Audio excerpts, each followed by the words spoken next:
What's going on, Schmodown fans? Welcome back to another episode of Beyond the Schmodown. I'm Star Wars champion Andrew Dimalanta. And I'm here. Come on. I'm here. I'm also here. And I guess I've seen Star Wars or whatever. You put Star Wars compared to Nicki Dimalanta. What's up?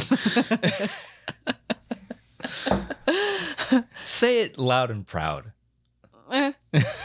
I'm good. Anyways, so part 2 of our Schmodown Spectacular VII recap. 2 of 3? Part 2 of 3, and part 2 is dedicated to our match solely because we got lots to say. Yeah. And we got tons and tons, not just about this match, but like In general, basically our entire Schmodown experience. Yes. As Star Wars competitors. Yes. So, yeah. So, yeah. right into the Just deep end. Dive right into it. But yeah, if you haven't, again, spoiler, even though we spoiled at the very beginning of this thing, but like, if you haven't seen the match, don't watch this. And also go back to part 1 because we cover the first 3 matches of Spectacular. Great matches, and that was a really fun time. So as of this recording, it just went up. So Yeah. So we're just gonna jump right into it because God knows how long we'll be here. Round 1. You're not gonna say who does what? Oh, word. It's the Star Wars Championship match between us. Corky Mercs, Andrew Dimalanta, Dungeon, me. Round 1. Are you so popular already? No, it's TikTok. Somebody went live. Oh. I missed the question. In Rogue One, Jyn Erso discovers that the Empire is doing research on what technology later seen used by the First Order in The Last Jedi. I'm not going to lie here. This did not make sense to me on the day of the match. Now that I've heard the question and I know the answer, I'm like, oh, I get it. You've had time to marinate on it, but like even that times like discovers. But like that was what I got hung up on was that Jyn discovers that the Empire is doing research on what technology. I got hung up on the discovered part. And because that's a really weird way of like wording that. Because what was happening in my brain was Jyn didn't discover anything. She went through a file name. When we heard that, when I realized that the answer was hyperspace tracking, and after the fact, and I was thinking about it, I was like, Jyn didn't discover that they were doing research on hyperspace tracking. She scrolled and thumbed past the name of a folder as she's like going to try to find structural engineering. She didn't discover anything. She read the name of a folder. Yeah. And I got hung up on the whole discovering thing because I was like, what could she have discovered? And so I was thinking like, they discovered that they were taking kyber crystals, but that has no significance to The Last Jedi. So I was hung up on the discovering that they were doing research, and that's why my brain, it just did not make sense to me that day.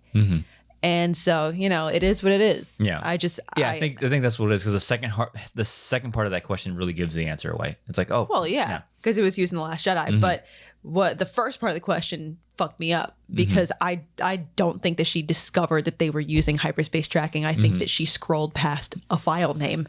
That probably meant jack shit to her at the time. Yeah, exactly. And that's what I'm saying. It's just like she really didn't discover it. She's just like, oh, okay, folder name, because like it's such a fleeting thing. Yeah, hyperspace tracking, navigational systems. For all we know, she was like, cool, and then just like then Kay tells her to go for structural engineering because.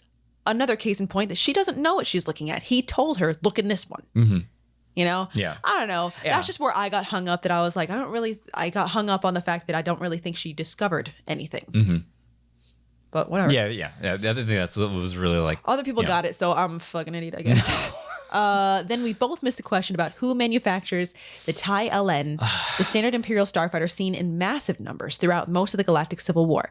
I think it was Sinar Fleet Systems. Yes, and which I'm like, you can see my reaction after, like, it's like, oh, it's Sinar Fleet Systems. I'm like, oh god, yeah, because like at some point in my like young life, I looked into like manufacturers, because the one that always sticks out to me is Incom Corporation. Well, and then like at one point in my life, I was like, yeah, the TIE LN was made by that company, and then when I heard it, I was like, oh, that's right. Dumb me. Forgot. Not it. me. Yeah. No, complete transparency. I never studied manufacturers. Yeah. The only ones we knew were in like other notes for Industrial automaton. Yeah. Thanks, you know, My guess was the Hirati Corporation. That was a good guess, Not because though. I studied that, but because I just remembered that in one of my note cards, I think it was the Coruscant Air Taxi. Yeah. The Easy Ride passenger Airbus, that I think that was manufactured by the Hirati. And that only stuck in my head because for some reason I included it in my note card. But I never like purposefully studied any manufacturers because I'm like, we've never, in however many years the Star Wars division has been going, ever even, I mean, I could be wrong, but I don't feel like we ever really even got close to that. We might have. There's, again, so many questions over the years. So many. There's probably something I could be forgetting about, but I never felt compelled, and nothing ever made me feel the need to study them. There were certain things that I got pointed to as the seasons went on that I was like, oh, I should start looking at this. Oh, I should start looking at Homeworlds. Oh, I should start looking at this. Yeah.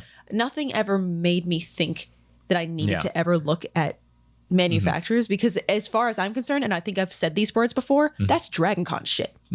You want to talk about manufacturers, and crew compliments, go fucking talk to Dragon Con people. So, I mean, and we know who wrote that question. Yeah. I don't know if we talked to the person. He's I don't know if this person is watching. Bad. I don't know if this person's watching, but that's Dragon Con shit. So I never once. We talked to this person. And they were asked to write a hard question, and it's like it is a difficult question, but like it was like we never really thought to. That's Dragon Con shit. Yeah, and we'll get to more things of like why we would put things in our notes and stuff like that. But after we recap this match, you could. The last question you could have asked me a different way, and I would have definitely gotten it, and I wouldn't have gotten hung up on the discovery. This question you could have asked me 100 different ways, and I would never have been able to produce the answer for you because I never looked at manufacturers. Oh well. And then they baked a Remember the Titans question right in there. The movie Remember the Titans came out between two Star Wars movies. What were those two movies? And I seriously, when they said Remember the Titans, I was like, ha ha ha, funny. Where's the real question? Yeah. And then they kept going. And I'm like, oh no, this is the question. This is the question.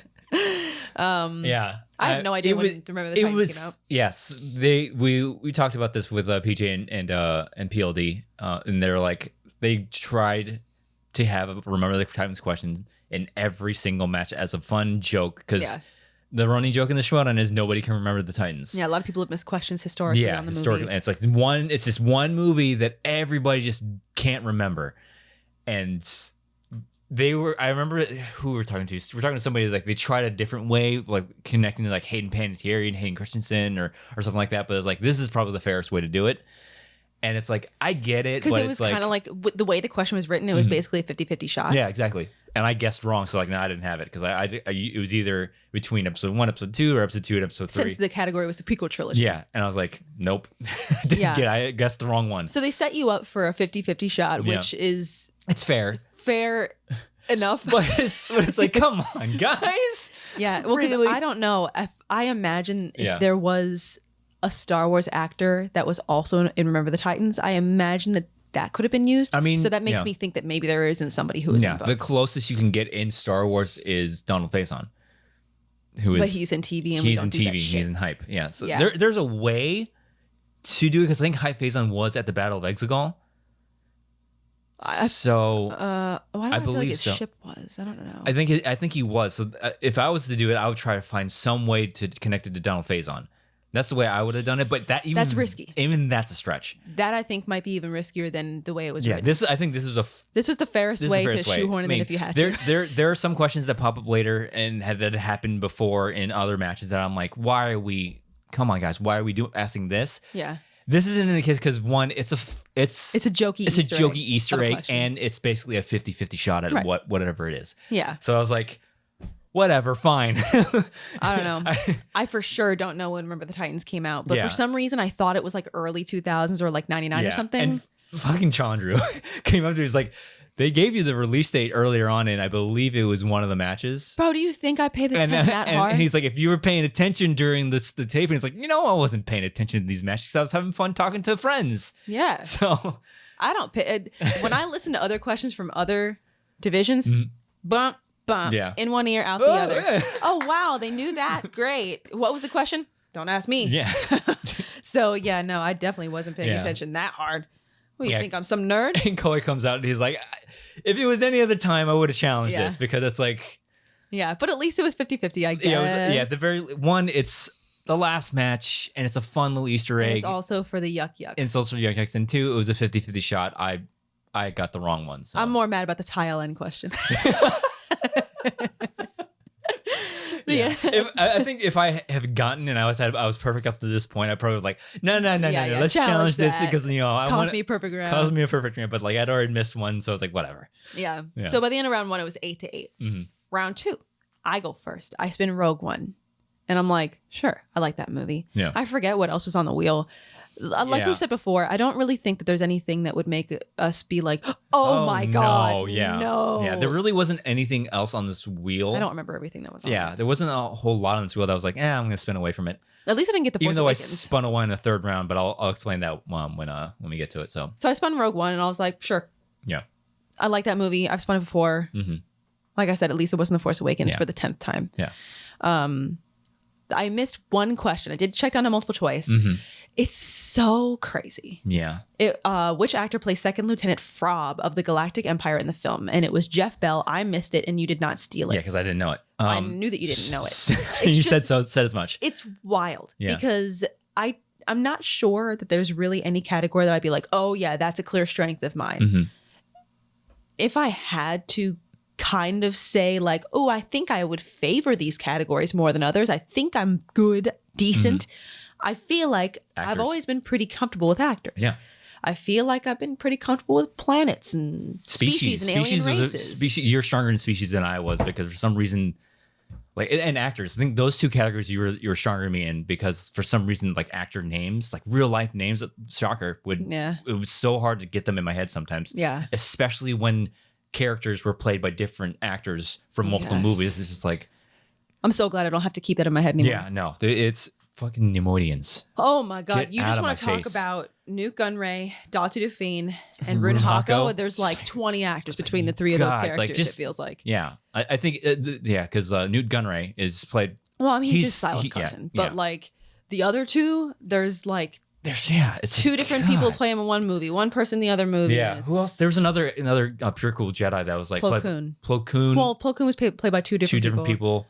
Kid Fisto, was played by a couple people. Yeah, it was like God. There's like just so many people that I was like I can't keep track of. Sometimes I just couldn't keep track of them. Yeah. So and I'm confused with them. So many. Like I think it was Shakti for the longest time. She had a couple people. She had 2 people. Maria Brill and Orly Shawshan. Right. I'll explain that later. And I would always mix them up. I'm like, wait a minute, was she in Revenge or was she in Attack? So it's like one of those things where like you had to clear up on me in actors, especially after last year's tournament when you were studying and I wasn't. Because that's what I'm saying. Nothing ever made me look at manufacturers. Yeah. But clearly you could tell that they were starting to dig into actors, and we had been preemptively digging into actors. Yeah, we were up ahead on everybody on that. We preemptively were thinking like, this is coming at some point. How could you not? Yeah. And so, yeah, I've always felt like I was pretty comfortable with actors, and it's insane to me that I got hit in the one pocket of like 3 actors that I didn't know. Yeah. And this is one of those questions where I was like, why are we asking about this character? I mean, granted, who cares about this character? they're in the movie. I get it. I think they have a line, I guess. But I think, we looked him up. You can hardly even, if you didn't see his face, you wouldn't realize that's who's saying the line. You wouldn't even, remember that he was there. Yeah. But it's just wild. And I went to multiple choice because I was like, listen, I feel so comfortable with actors that I'm pretty certain that if I hear 4 actors' names, I can eliminate 2 to 3 of them by knowing who else they play. Yeah. Because I've done it before on a steal. Yeah. Because like full transparency, I think it was my match with Alex and he got who played Dex Tyree. Yeah. I didn't know that question out the gate, but he went to multiple choice and I knew all 3 of the other actors who they played and was able to eliminate all 3 of those because I knew that they played somebody else and not this one that was left. Yeah. So that's what I was Part of the trying to game. do here. That's what I was trying to do here. I only knew Michael Schaefer. Yeah. I knew that he played Shafe Corson. I didn't know any of the 3 other names. Yeah. And I should have, because one was like Admiral Gorin. Yeah. One was this fucking guy, and I forget who the other one played. And I was like, why would they ask about this guy? And I don't know who wrote this question. Don't care, to be honest. Yeah. Because I'm not trying to call anybody out. But like, I was trying to figure out, why would they ask about this guy? And my only guess is not because, oh, he played this role and he was instrumental in so and so and so and so. My only guess is that somebody needed a question and they went to the credits and they pulled out 4 names. Because coincidentally, the 4 names that are the 4 multiple choices in this are 1, 2, 3, 4, about 3/4 of the way down on the credits list. So I can only imagine somebody went, let me scroll down, because usually it's an order of importance and appearance or whatever. Let me just scroll up and down, take these 4 names, and I'll make a question out of that. That's my guess, which doesn't mean it's an illegitimate question. But it's kind of like, why are we asking about this? Yeah, and that's one thing I've hinted at this in past episodes of the show, is that my concern with these questions that they're asking is they're not watching the way that we would have constructed questions always, and in our notes and stuff, is always starts with the movie. Always starts watching the movie and going, that guy looks interesting, or ooh, I really should take a note of that guy. Look them up and then construct a note around them or a question around them. Right. It seemed that they went and for some reason went the other way around and just like let me go to Wikipedia. Let me look at the dictionary. That guy has a spread on the page. Let's ask a question about him. Oh yeah, and not confirm where the fuck the guy is in the movie. Granted, at least he's in the movie. Yeah, at least he has a line. He's there. Yeah. Not saying it's not a legitimate question, but it always makes me wonder, what made you ask about him in that scene? If I wanted to write a hard actor question, or not a hard actor question, but if I wanted to write a question about that scene that I would consider to be among a deep cut-ish, kind of, depends on how hard you've been studying it. It's second nature to us because we drilled it so hard. But if I was thinking of that scene, I'd probably be, maybe you ask the actor who plays Storden Tonk. Yeah. Or if we're not talking about actors, maybe in that same scene, because I believe that it's when Lieutenant Frob is when SW-0608 lands on Scarif, and they're preparing to receive the crew, and the inspection team, and Bodhi's all like, oh, you're probably looking for a manifest. I would ask if, and it's not an actor question, so, but I would ask from that same scene, I don't really care about that guy. Obviously, I didn't know who played him. Yeah. I would be asking, what were the names of the 2 inspection guard team members that Jin and Cassian took their uniforms from? Because we've been saying for how long that Kent Diesling is the name of Jin's disguise, and Colin Hakalia is the disguise that Cassian took. Yeah, and it's relevant. It's relevant to the story. It's relevant to, and it's a deep cut question. Why would you ever think to ask this? But it's like, because we always had rules as to why we would pay attention to certain things. They evolved over time, but but like one of the very first rules was if a main character interacted with said person, said item, said scene, said location, we took note of it. Right. Because it's relevant to the character, it's relevant to the story, and it's something that you should be paying attention to if a main character. Rules. That was the number one rule we always said. If a main character interacted with an item, a character, a place, something else, take note of it because they're going to ask about it. And one thing that corroborated that was the Brainwalker question. Yes. It interacted with C-3PO. Most people be like, why the fuck would I want to know about that? He scares C-3PO. It interacted with C-3PO. I remember at one point trying to look up, also in Return, the tentacle that grabs C-3PO. That I went to that extent of who's interacting with the main character. Yeah. But when I looked at that one scene to figure out who this guy was, I was like, I would never have asked about him. I would have asked about the 2 inspection people. But that's just me. Brains work differently.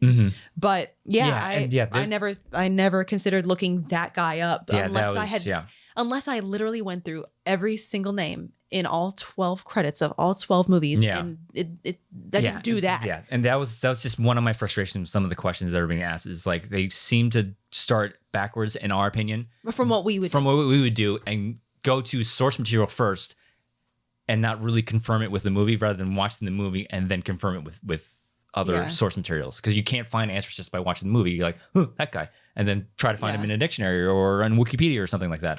Yeah. And I was worried that something like that would come up in one of our matches and cost us. Yeah. It cost us points, valuable points, and then it ended up doing that in this match. I don't know if I didn't look at the Rogue One visual dictionary. I don't know if Rob was in there. Actually, I want to look now. I don't know. I don't know if he was in there. I don't think he was. But because there's one point we were like, oh, they seem to be leaning heavily into these dictionaries. Let's go comb over every single page. And prior to this season, we never even we never even did dictionary. that, which is dumb on our part, but like kind of stupid for us. Yeah, but I never really felt the need to. Yeah, it was at some point this season where like we really need to go through these dictionaries. There was something that came up that was like it was Ross's question. The yes. what is it? Already fell on my head. You're right. The Saracen Iron, right? Was it that one? Yes, but also I think there was a character. But yes, you're also right. It was one of those where like, oh, they really seem to be pulling from dictionaries because Saracen Iron has its own little blurb, small little fucking blurb in the bottom of the page. It's like, oh, this is, it's like, wow. So it was pretty much verbatim of what the question was. I feel like there was also a character yes. that was asked about that had a lot, that it was a character that was like, they didn't do shit and they were barely in the, why do I feel like it was somebody from the Battle of Geonosis in the Petronaki Arena? I don't know. But like, I feel like there was some Jedi who had a big ass picture on a page, but didn't do much of anything in the movie. And I think they're... No, was it Holdo's first in command? Was it that one? These are all examples. Yeah. No, but like we noticed it's like they seem to be leaning heavily into these dictionaries. I think this season is the season that we're supposed to pick up a dictionary and like comb through it. The beginning of the season, I went through all the visual dictionaries, but I wonder. I want to go back to the Rogue One and see if he has any kind of appearance on a page. But in any case, we didn't know this guy. In any case, I got hit in a ridiculous blind spot. One pocket of actors that I didn't know from this movie. And this is ridiculous how many actors we have. Like ridiculous. Like why? Like we went far enough into Rogue One, and actually, this is probably not super deep if you ask other competitors. Yeah, but. Like in Rogue One, when they're at the Battle of Scarif, and they're trying to get the Master Switch, and that one guy goes, Tatu Cephala. Yeah, he goes, I'm going in, and he like runs in, gets immediately fucking shot. Yeah, Babu Cisse plays that guy. Why would I care? But he's relevant. But he's relevant to the story. He leads Chirrut to go question for it. To ask: who was the one who tried to go to the Master Switch right before Chirrut did and get shot down immediately? Tatu Cephala. But we paid attention. The guy who K2 donkey punches when they're at the Imperial Vault, Milton Putna, played by Paul Putner. Like we definitely did our homework. Yeah. The guy, fucking oh my god, Midas Edema. Like we did. Yeah, we did a lot of studying. So many. Yeah, like I think we Jack Roth. Yeah, Jack. Yeah, we at one point we had all these character names. Like maybe we should just go through all these characters and add and attach an actor to them, just so I think that's what we ended up doing. I don't know. So, but it's just wild that there are so many small little people, small role actors that I looked up, but I just got hit in this one spot. Yeah. If only I looked at that one chunk of credits, I would have gotten it, I guess. Andrew goes, he spins Who Said It. Go ahead. Okay, so I've been notorious for never giving away anything throughout my career, never giving away weaknesses, strengths, never flexing online, never doing this. You might as well named Who Said It Andrew Dimalanta's slice because movie quotes is my biggest strength. I know when you spell that, I'm like, motherfucker, are you kidding me? Yeah, and they even comment, it's like, God, everybody else in the Intergeekdom doing everything they can to avoid. Well, granted, like the Intergeekdom and any other category, any other division, who said it is wild. It's so hard. What's up? The Try Guys just posted a video. Oh no!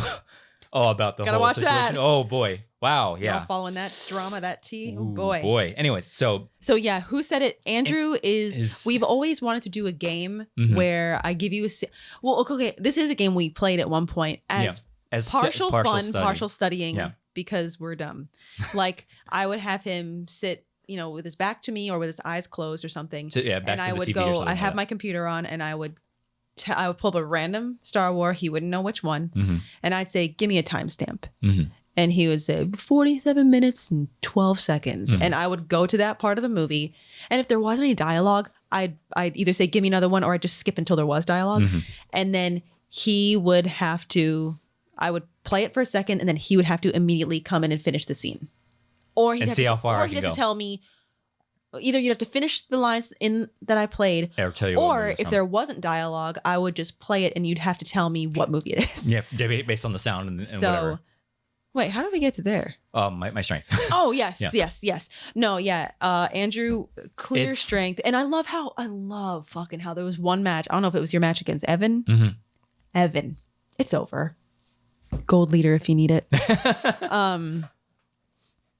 There was a match that you had against somebody. I feel like it was Evan that you spun movie quotes and you were like, ugh. Oh yeah, And no, I'm like, it was shut up. it was my match against Evan to get to this match, and it was a wild card, and it was last lines, and I try to play it off like, oh god, lines are so Ooh, tough difficult, one. but like in my head I'm like, fuck yes, this is my category. Oh yeah, Andrew's Yeah, real no, good with quotes. for the longest time.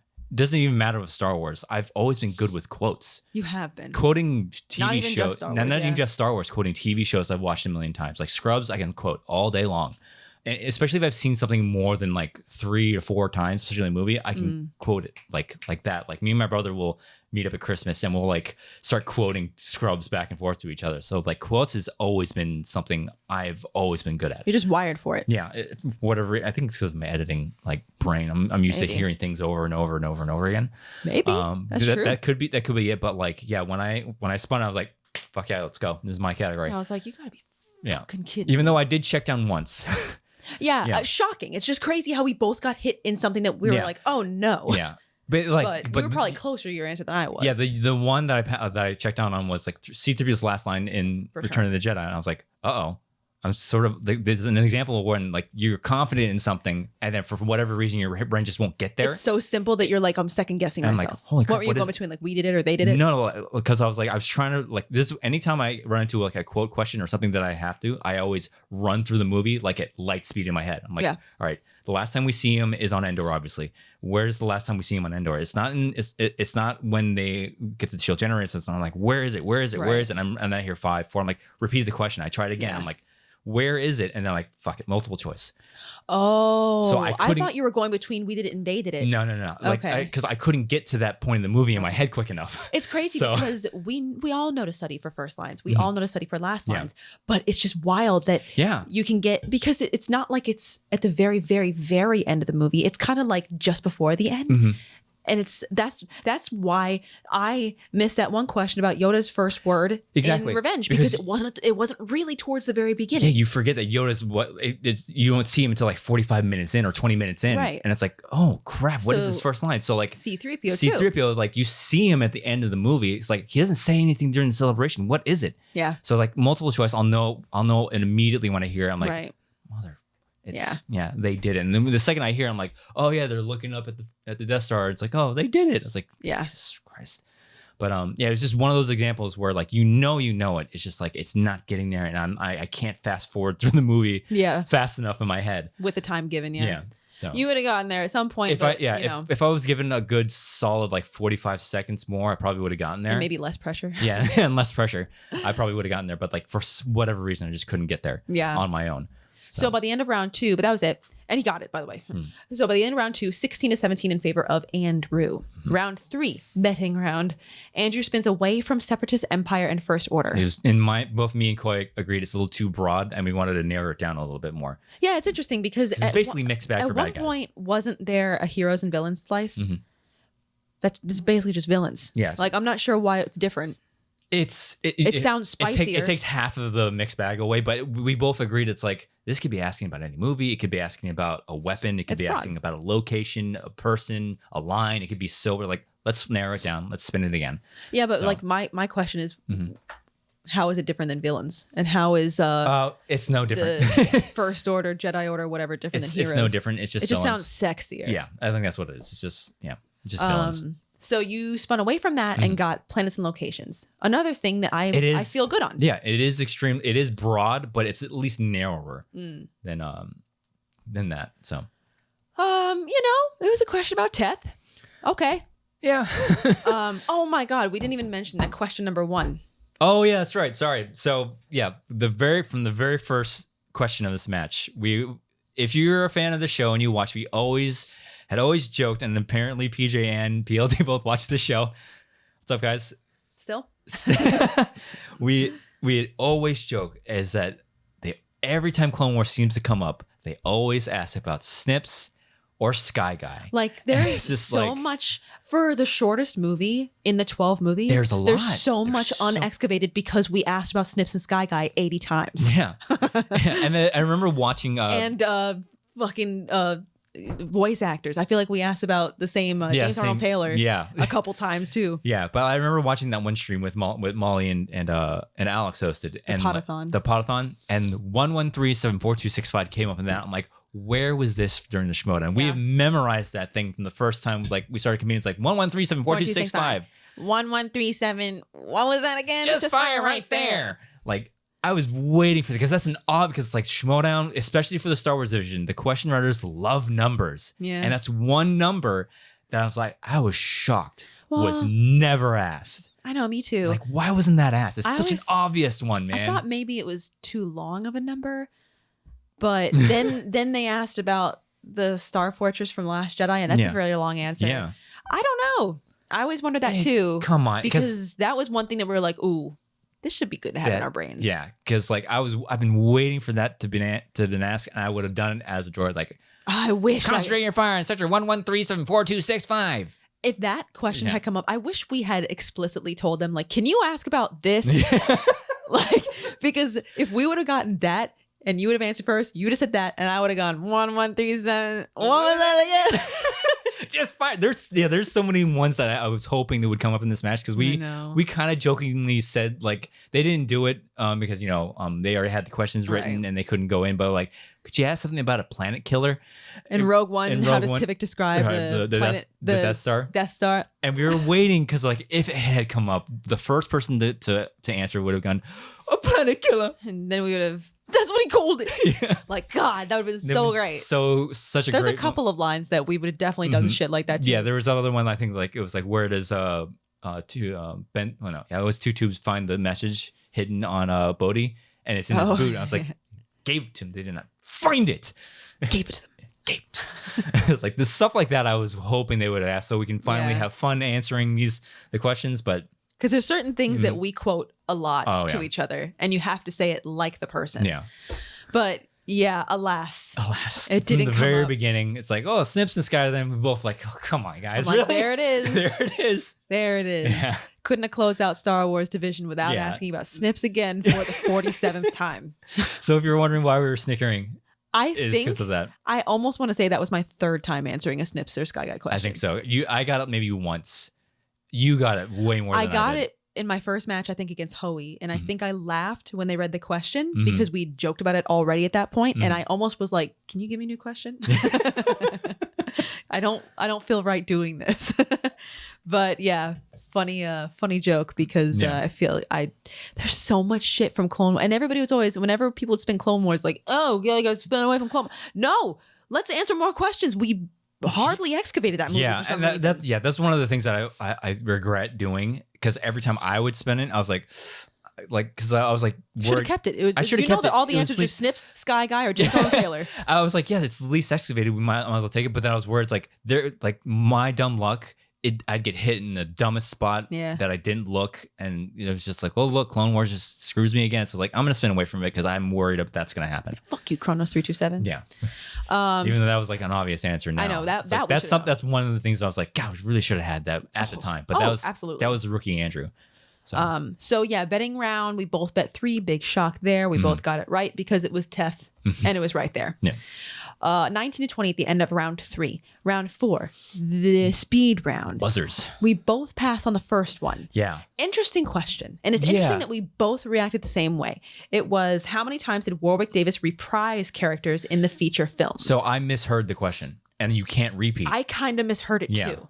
That's why I didn't buzz on because like, do they ask how many characters? Because it's a ton of it's a lot of Because characters. Warwick Davis, first of all, has played a ton of characters. Yeah. And it's kind of like, could he have ever reprised one that I wasn't aware of? Exactly. So like, and I like for some reason I heard reprise. I'm like, are they asking for the character? Like, straight up, I wasn't ready for the question, and I didn't hear it properly, and I couldn't repeat. So I was like, I'm just gonna let this one go because I don't want to. For me, Yeah, I really like Cone.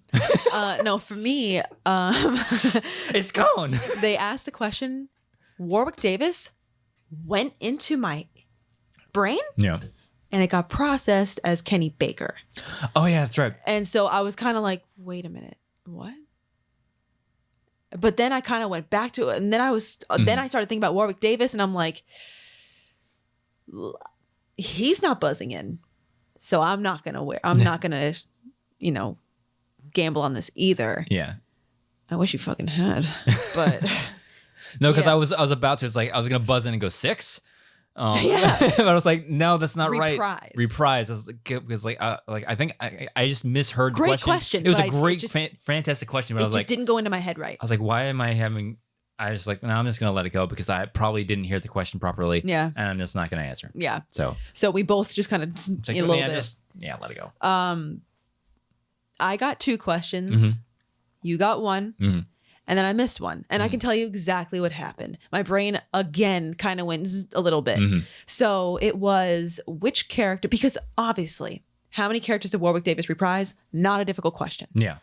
This question that I missed, not a difficult question. But like we were saying the other day, a missed question in the speed round, it's a much different mindset that you're in. Yeah, you're trying to get their quack quick. And it's quack. So much easier to make a mistake. And you can't really fault somebody for making a mistake because under any normal circumstances, give that person 15 seconds. Yeah, they're going to get that question right. That's the danger of the speed round because you're trying to jump the gun. Yeah. And boy, did I jump the gun on question 1. Oh, yeah. That was... I think I was trying to pull a Bibbs. Yeah. And you were... I rewatched it and it's like right as they said your name, they finished the question. You're like, there it is. Yeah. Because Bibbs did the same kind of thing at one point in one of his matches. And I was like... No, you're popular now. I'm so popular. I don't know. I guess I was kind of banking on the same thing to happen because even rewatching it, I was like, God damn, I busted fast. Yeah. That was really risky. Yeah. Glad it paid off. Yeah. And I think I startled myself so much and I was like, yeah. And you, let's fucking slime more. Yeah. And the other one that you beat me on with the XP38, like you were like so quick on that. Like I buzzed in on it, but you got to it first. And it was the kind of question that it was like, I feel like I know where this is going, but I need confirmation of where it's going. And I feel like we were both on that same track. Like it was like, I know this answer. I just need to make sure that this is the question they're asking, you know? Yeah. So, but in any case, which characters aren't a part of Red Squadron during the Battle of Yavin? And they, of course, gave full names. Biggs, Wedge, Garvin Drace, Dex Tyree, and Puck Nako. They gave like some weird ass name for Garvin Drace, I feel. Really? Like, I got to go back and watch it, but it wasn't just Garvin Drace, at least not written on the screen. There was like something else. I don't know if that also kind of threw me for a loop, but what happened here, and I remember very clearly, unfucking fortunately. Yeah. But I don't even think they read the name Puck Nako because I don't remember that being in there. I think no, you buzzed in. When I buzzed in, they said Dex Tyree. Yeah. And usually they only give 4 names. 1, 2, 3, 4, 5. Yeah, they gave 5, and usually they give 4. So Puck Nako wouldn't have done anything for me anyway, you know. But like, yeah, the question got asked, who was not a part of Red Squadron in the Battle of Yavin? And then they start reading off full names. Takes a while to get through all these full names, especially when I think they said like something extra for Garvin Drace, like Dave or some shit like that. And by the time that they had gotten to Dex Tyree, I was like, Biggs, yes. Wedge, yes. Garvin Drace, yes. And then by the time they got to Dex Tyree, my brain had stopped thinking about who was in Red Squadron at the Battle of Yavin and just started thinking about who was in the Battle of Yavin. Oh, yeah. And I was like, they were all at the Battle of Yavin. I forgot that we were talking about Red Squadron. Obviously, I know who's in Red Squadron, who's in Y Squadron. Yeah. Obviously, this is not a difficult question. But under the pressure of a speed round, my brain and hearing all these full names, I was just like, my brain just stopped thinking about Red Squadron. I was like, they were all at the Battle of Yavin. I wish I would have just said Dex Tyree since he was the last name I heard. And Sly Moore was also the last name I heard. I wish I would have just fucking said it, but I didn't. I just froze up a little bit, unfortunately, because my brain just kind of warped the question. Shit happens, you know? Yeah. So by the end of round 4, 20-21 in favor of Andrew. Yeah. And full transparency, going into this match, the buzzer round was the one I was worried about because I like to hear all information and not because my brain doesn't work that quick sometimes. Yours works much faster. And had this been somebody else, because we hardly like we did not do speed round drills at all leading up to this match. Leading up to this match, we eased up on the gas. We stopped adding things to our notes because it's like we said this before. The moment we realized that we were facing each other. Yeah. And like I said, I don't know if there's going to be anybody watching this who doesn't typically normally watch our show, but like we've been studying with each other from day one. No shit. Yeah. But like, and at the beginning of this year, we were like, pedal to the fucking metal. Yeah. Like trying to add tons of new shit to our cards and get it straight into our brains because we were like, okay, balls to the wall. We're both making it to Spectacular this year. Yeah. Not knowing that it was ending yet. Yeah. One way or another, the ultimate goal was this match at Spectacular. It was getting the belt off of Thomas, one of us. Right. And the other one going through a tournament to get to Spectacular. That was the last, like, one of us is going to get to him first. Yeah. One of us is going to take that belt off of him. And the other's going to have to go through a tournament, unfortunately. Yeah. So that was the goal. And we were just gung-ho. But then when we found out that it was one, it was ending. Two, we were playing each other. That's when we were like, okay. We'll look at our cards when we have a moment. Yeah, it's like we don't need to study it as hard. Yeah. And, because it's the last match and we're playing each other. Yeah. And we already know each other's strengths and weaknesses and all that nonsense. And like I said before, why am I going to beat myself up trying to add a whole bunch of new shit to my flashcards? Because like I said, this is all a little bit of a repeat. I would never withhold information from you ever. Yeah. And so anytime I would find something new, even prior to this match, if I found something new, I'd be like, hey, did you know this? And a lot of the times you were like, yeah. And then there were some times you were like, ooh no. Yes. Yeah. So that sounded weird. But like, so yeah, anytime I found something new that I didn't think you knew or I wanted to make sure you knew, I'd tell you.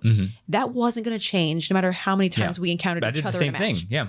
So I figured, why am I going to beat myself up expanding my knowledge base when all I'm going to do is add the same shit to your knowledge base?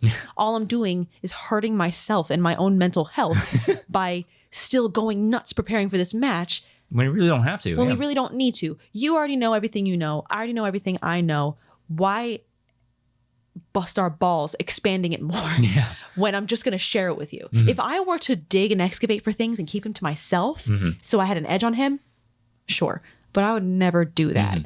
And we always knew that if this day came, we would never do. And we said that. Yeah. It's like, I would never hold something back from you in secret to hope I can have the edge over you. Yeah. Like I would never do that. It was, I always thought that the match was going to come down to the day. And the questions. And the questions and the buzzers. Because like your brain moves so much faster than the mind does. And like we didn't practice any speed because like had it been somebody else, had Thomas stayed in, it would have been a much different game. And had been one of us going over. Yeah, I remember talking to Bibbs about them preparing for corruption, and he said that had like. Are you gonna? Is it okay with him if you? Yeah, why not? It's the end. But like he told me that they had gone through a 75 question gauntlet of buzzers, like a Iron Man but with speed questions. Yeah, 75 questions straight. With buzzers, right? And it took it took them so long to get through that just to get them in a rhythm, and I was never in that rhythm. To where your muscles were just because if you just do like 5 questions and stop and be like, oh, I felt good. Yeah, you're not really doing yourself much of a favor. Yeah, you want to get your head wired to move that quickly, and my brain was never wired like that. Yeah, but had we been going up against somebody else, different story. I would have called somebody up, I called a whole bunch of people up or called Debs up. Like, can we do something like that? Yes. Like a ridiculous gauntlet of speedrun questions. Yeah. Because we were doing that at some point last season where we bought the buzzers and we're just I think every weekend we do like 15 questions of just buzzers. Like, and I got into a rhythm. Fast money, 10 questions. We would have at least 3 rounds per session. Yeah. But then we stopped doing that because at some point Harlow's like, you're going to be doing buzzers. So, just want to let you know. Money. No more fast money. It's like, all right, we got to start preparing for the buzzers. So we started doing that. And I got into a certain rhythm of like buzzing in 1, 2, answer, buzzing in 1, 2, answer, and trying to get to it quicker. And I got pretty good at it. But then this came along and I was like, whatever, don't need to. And I just lost it. How many times did we look at each other leading up to this match and be like, should we do some buzzers? We really should do buzzers. Like, And then, spoiler alert, we never did. So yeah, I got one buzzer. I buzzed in once during the speed round. And that's because, I just wasn't good at it.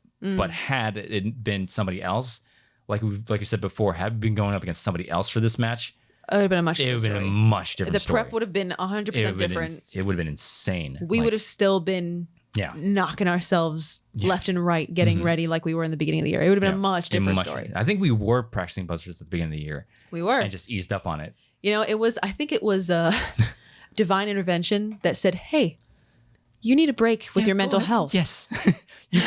You shouldn't keep doing this because what you guys are doing is actually kind of unhealthy. Yeah.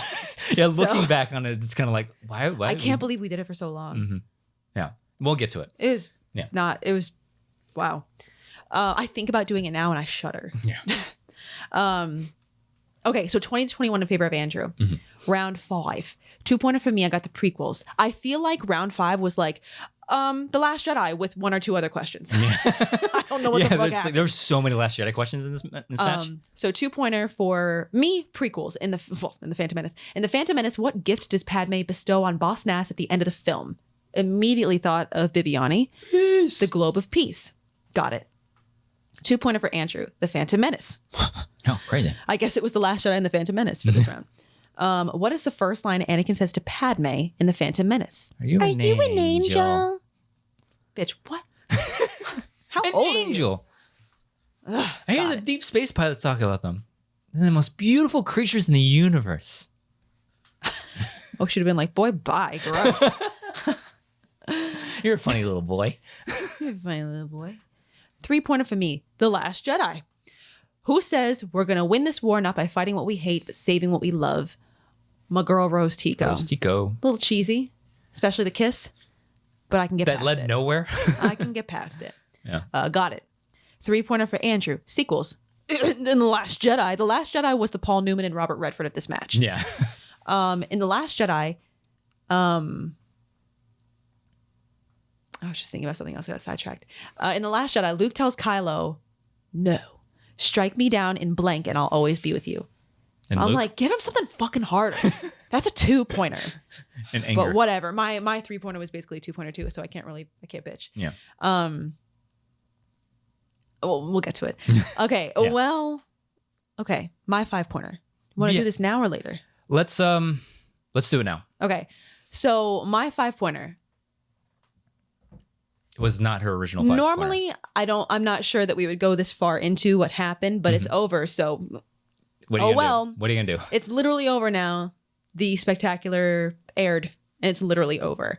So that was not my original 5-pointer, and I was, in all complete transparency, not happy with this replacement question. And let me preface it by saying, no dig on the question writers, but.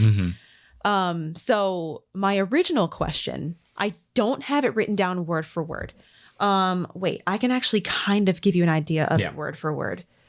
You talk about something while I'm looking this up. I'll give you a topic. The Try Guys slowly falling apart. Yeah, that's, if you are not following the Try Guys drama, it's yucky. It's a lot. I'm actually like surprised at what happened. Like, wow, really? Okay. Really? So, okay. So I don't remember exactly. I wish I had it written down exactly, but it doesn't really matter because I can get very close. It was something about The Last Jedi. Shock. Well, no, because my 5-pointer was weapons and vehicles, technology, or whatever, weapons and tech, whatever. And my question was something along the lines of, close your eyes, think about The Last Jedi. That scene where Kylo Ren and Rey team up a little bit, cute, and they fight. Kylo Ren had just killed Snoke, and now the elite Praetorian Guards, the red guys, are fighting them, all 8 of them against the 2 of them, right? Yeah. So that's where we are. So I got a question along the lines of naming the name of one of the weapons of the elite Praetorian Guards. That was like a rapier-like weapon. I don't know if they used the word rapier, but it was like a spear-like weapon. A spear-like weapon, I think is, if not exactly, very close. A spear-like weapon. Like a long shaft with a blade on the end. Something like that. Yeah. That created a high-frequency vibration across the cutting edge that also was capable of parrying a lightsaber. Yeah, it also had like an electronic something, or rather... an ultrasonic generator that created a high frequency vibration across the cutting edge that was also capable of parrying a lightsaber. Yeah. Something along those lines. Yeah. Something very close to that. Yeah. So when I got this question, first of all, great question. Oh yeah, fantastic question. Great question. A 5-pointer in my opinion. A very respectable, difficult 5-point question. Absolutely. And I wanted to thank my lucky stars that we had looked at the weapons of the elite Praetorian Guards at one point. Yeah, we had all of them in our notes. Well, because it all started with the Bylari Electro Chain Whip. Yeah. Because I thought we thought that was the most interesting one. That was the one that, he goes, ching, and it like, it snaps out to like a whip and he's like spinning flicking it around. And I think it was the one that he like got Rey with and then just kept on like bringing her in. So we thought that one was like so interesting that we were like, they're gonna ask maybe about we it. should get to know what that's called. Yeah. And then it kind of evolved to, well, maybe we should ask about the one that he does. Yeah, I think it got to the point where it's like, if we're gonna have the Bylari Electric Chain Whip in our notes, might as well have them all. Have all of them in your notes. So yeah, because I remember it started with the chain whip and then it went to the vibro arbor blades because I also was thinking that, people know that it's kind of like a blooper, but not really. Oh yeah, that disappears. Yeah, one of them disappears when Rey goes to, and then it just kind of extended. I'm aware of 4 weapons of the elite Praetorian Guards. I think there's only 4. I think there's 4, and it's those 2. And immediately when they were saying that it was like a spear-like weapon, I eliminated those 2 because they're not spear-like. So now in my brain, I'm going, okay, well, it's either the Vibro Volge or it's the Electro Bacento. Yeah. And the only difference between those 2 weapons is one is a slightly skinnier blade that's curved, and the other one's a big fat blade. Yeah. That's the only difference between these 2 weapons. Very wide blade. Yeah. But they're both spear-like. So I was going between those 2. I think I had 2 repeats left, and I think I used both of them. And so I know I was kind of sitting like this on my desk. And I think that I was mouthing them to myself, but I don't think anybody else could see me because my hands were up like this. Yeah. But I kept like kind of saying to myself, not like audibly out loud, but I was kind of saying, like, I was mouthing like Vibro Volge or Electro Bacento. And I think you saw me. Yeah. And I'm just going back and forth. I'm using 2 of my repeats and I'm like, this description describes both of these weapons, I think. Yeah. But obviously I'm missing something because they're asking for 1. I must be missing something here. So I'm using all my repeats that I have left and I'm just trying to pull something out. And I'm like, well, they're talking about a high frequency vibration. So vibration, I'm going to go with Vibro Volge. And that's exactly what I would have said too. So I said Vibro Volge. And this was my 5-pointer, mind you. So as soon as I said that, next thing I know, we get an "and you're winner." And I'm like, fuck no, what? Yeah. And so you and I kind of meet instead of going around the front, we went around the back with back to the screen where that screen was. And I was just like, I was wrecked. I was immediately devastated, immediately crushed. And I couldn't believe it. And so as soon as we got back there, he looks at me and he goes, you need to challenge that, right? Yeah. Because I was like, Vibro Volge. They're describing the Vibro Volge. I'm like, Electro Bacento? What? And I'm like, you got to challenge that. He goes, because there's no way. You need to challenge that, right? Yeah, there's no way you can argue that you're describing the other blade. So, and Kevin was right there because he was my my manager for the moment. And I think he heard you say that. And I was kind of like, I was already so fucking crushed that I was like, But I'm pretty sure Kevin was like, yeah, you better challenge. Oh yeah, word, let's do it. I think he would have issued it if I hadn't. Yeah. But so I went back to the desk and I was just kind of like, and I think Ken or Mark saw me and they were like, wait a minute. Is there something? And I was like, I think I want to challenge. I didn't feel great about it because like I had already shut down because I was just so fucking crushed already that, my brain just kind of shut down. Yeah. And so as I was like trying to formulate a challenge, I really wasn't saying something I wasn't really making a compelling argument because my brain was mush at that point. And so I was just kind of like, I was saying something along the lines of, you asked for 1, but there's 2 blades, and you asked for 1, but there's 2. And that's kind of all I was saying. and I wasn't really getting to my point. And then in a moment that I cannot believe that they would not want people to see. Yeah. It was like something out of a nerd fucking fest romance movie, Hallmark movie on the Sci-Fi Channel. As I'm like fumbling over my words because I'm so out of sorts. Next thing I know, he on the next desk goes, "Can I argue on her behalf?" And a collective gasp goes across the studio. And they were kind of like, "Oh, word?" Yeah. And Sure. And I don't know if you want to say what you said. So I was like, I need to, it's like, because I saw you stumbling with it. I'm like, that's not, it's like, I knew what you were trying to say. And I was like, that's not what you should be saying. That's not what they need to be. That's not what needs to be, that's not what's going to get you this argument. So I was like, I need to argue on behalf. Can I argue on behalf? And like, sure, I guess. Sure. I'm like, all right. So the question you asked can describe, there are two blades that are spear-like weapons with the blade on the end of it. There's the electric placento that she said. And the, no, I said, the vibral volt and the electric placento. Both weapons are spear-like weapons with a blade on the end that can parry your lightsaber. We saw them both do it. And there's your question is not pointed enough to which one you were looking for. Mm-hmm. Because that description. Yeah. So I was like, I don't want to win like this. That's the challenge. So yeah, he said, I don't want to win like this. It's like if this is not how this ends because your question wasn't pointed enough and she should be right. Yes. So I don't know what happened, and I don't want to point fingers, but long story short, the desk was kind of like, I'm not saying that it was the desk's choice. I don't know where the choice came from, if I'm being honest, but the desk was just the messenger, because I don't want to make it sound like it was, Mark or Ken that made this call. I don't know. But they were just the messenger of, and so they were like, so we're just going to throw that question out and give you a new one, was basically the consensus. Yeah, the consensus. And I was kind of like, really? Yeah. And they're just going to edit everything out, which and they did. And they said, we're just going to cut this out and we're just going to give you a new question. Which they did exactly that. It looked seamless, it never happened. Yeah. All you could see was me looking not too excited when I got my 5-pointer asked. Yeah. So I'm really disappointed, if I'm being completely honest. And I feel like I can be. Everything's over. What's the point of keeping? What's the point of keeping this a secret? I was really disappointed because I feel like that was a legitimate 5-pointer. I legitimately got it right, and it just kind of felt shitty. I don't know if it was because we were behind schedule on filming that day. Maybe, I don't know. Maybe they just didn't want to. It felt kind of shitty that. Everybody knows that this means a lot to us. And it just felt kind of sucky for it to be like, rather than take 2 minutes to review the challenge like we've done for every other challenge that's ever happened. Trust what we're saying is correct. Well, not even that. Yeah. I know I'm right. Yeah. Corroborate me. Yeah.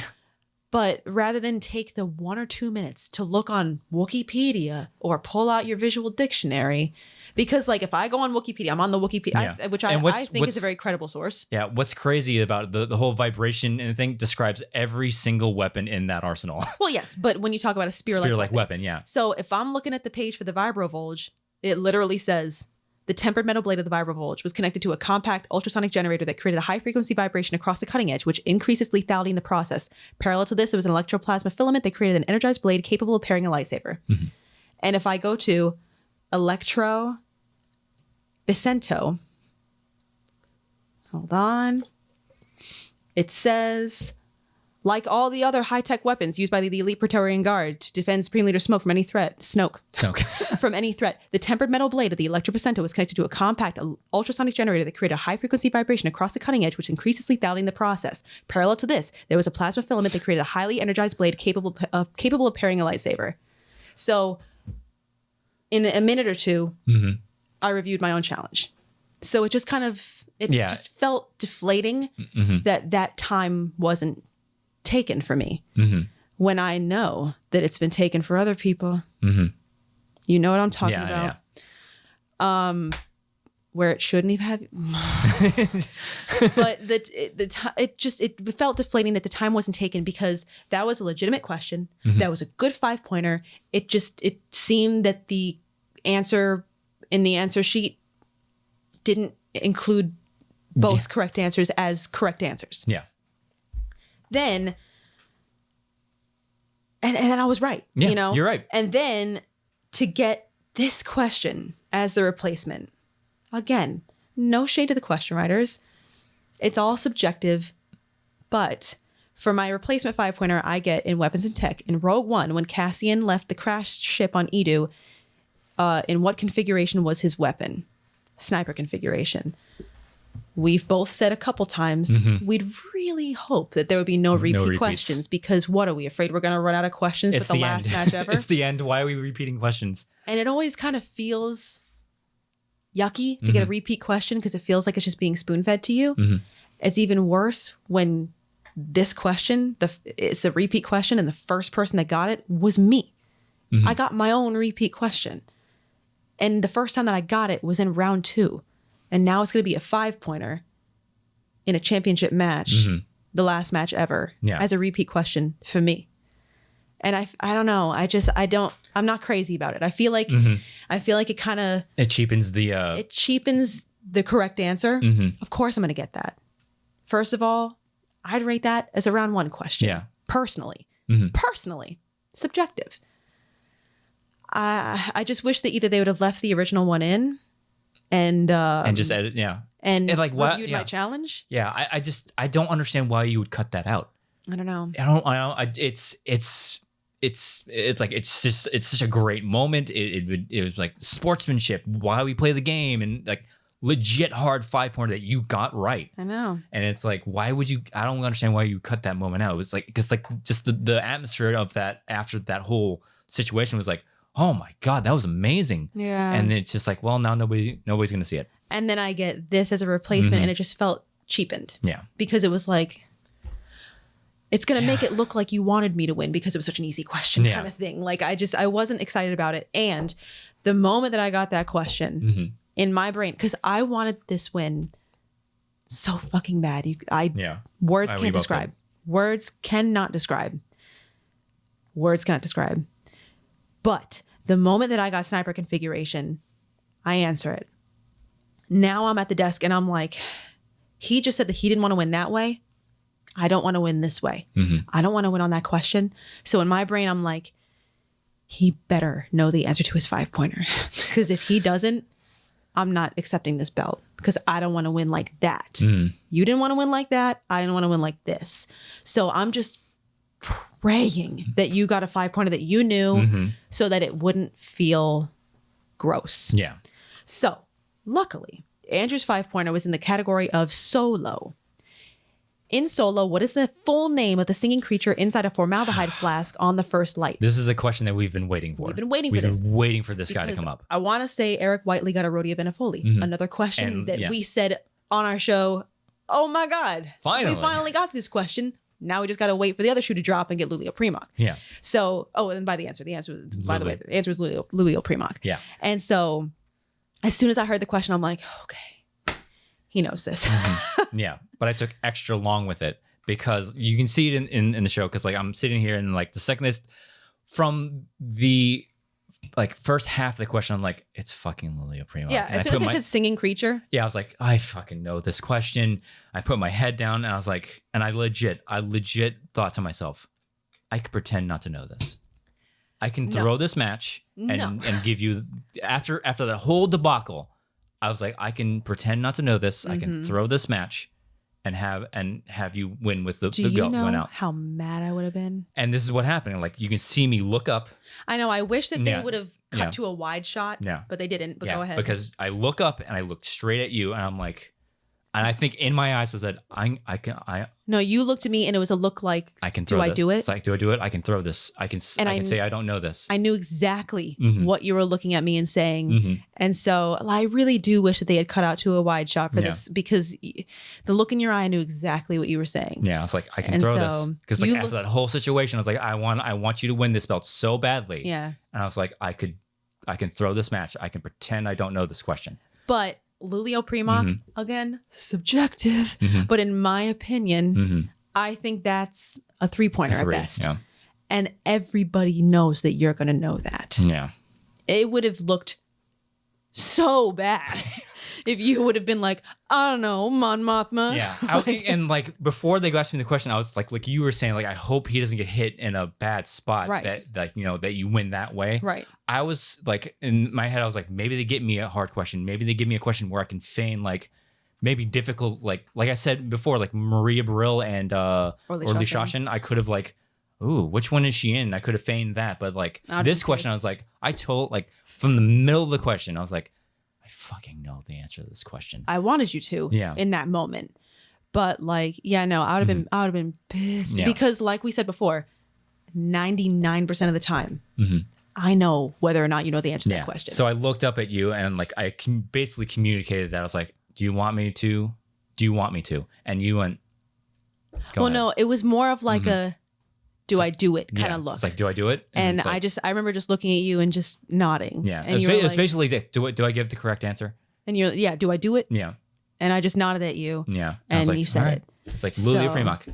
Yeah, because seriously, as soon as they said singing creature, they've already asked about Arodia Ventafoli. Yeah, we had both of those names in our notes for like 3 years. Like, yeah, we even went a little deep dive into Lulio Primoc and to know that the song they were singing was called Chicken in the Pot. Yeah. And the actress. And the actor. Oh, yeah. And the actress. And the voice actress. Yeah. Yeah, because that was another fun fact that we had was that the Arodia Venafoli was physically portrayed by Semitawi Smart, who also played shock we didn't ask about her because she was also in The Last Jedi as Ubiala Gil, the lady that's on the Undisputed Victor, the yacht that flies off the waterfall. Yeah. And Arodia Venafoli was the singing voice was Baraka May. Yeah. So there was actually two different actresses that portrayed. But so like there's like we knew a lot about these two people. If you would have said something else, I would have gained She-Hulk strength and ripped this thing in half if you would have thrown that question. Yeah. I would have been so mad at you. But I was happy. With the way that my 5 went down, I was like, he better fucking know this. Because I'm going to be real pissed. And if I would have been also pissed if you would have gotten some crazy, balls to the wall question that you legitimately didn't know. Because that would have felt shitty too. But anyway, so that's what happened. 31-30. We're 20 points off the record. The new 51-50. Yeah. So with that, the first and only 2-time Star Wars champion of the world, Andrew the Hunter Dimalanta of the Quirky Murky. It's bittersweet. I mean, because I'm sorry.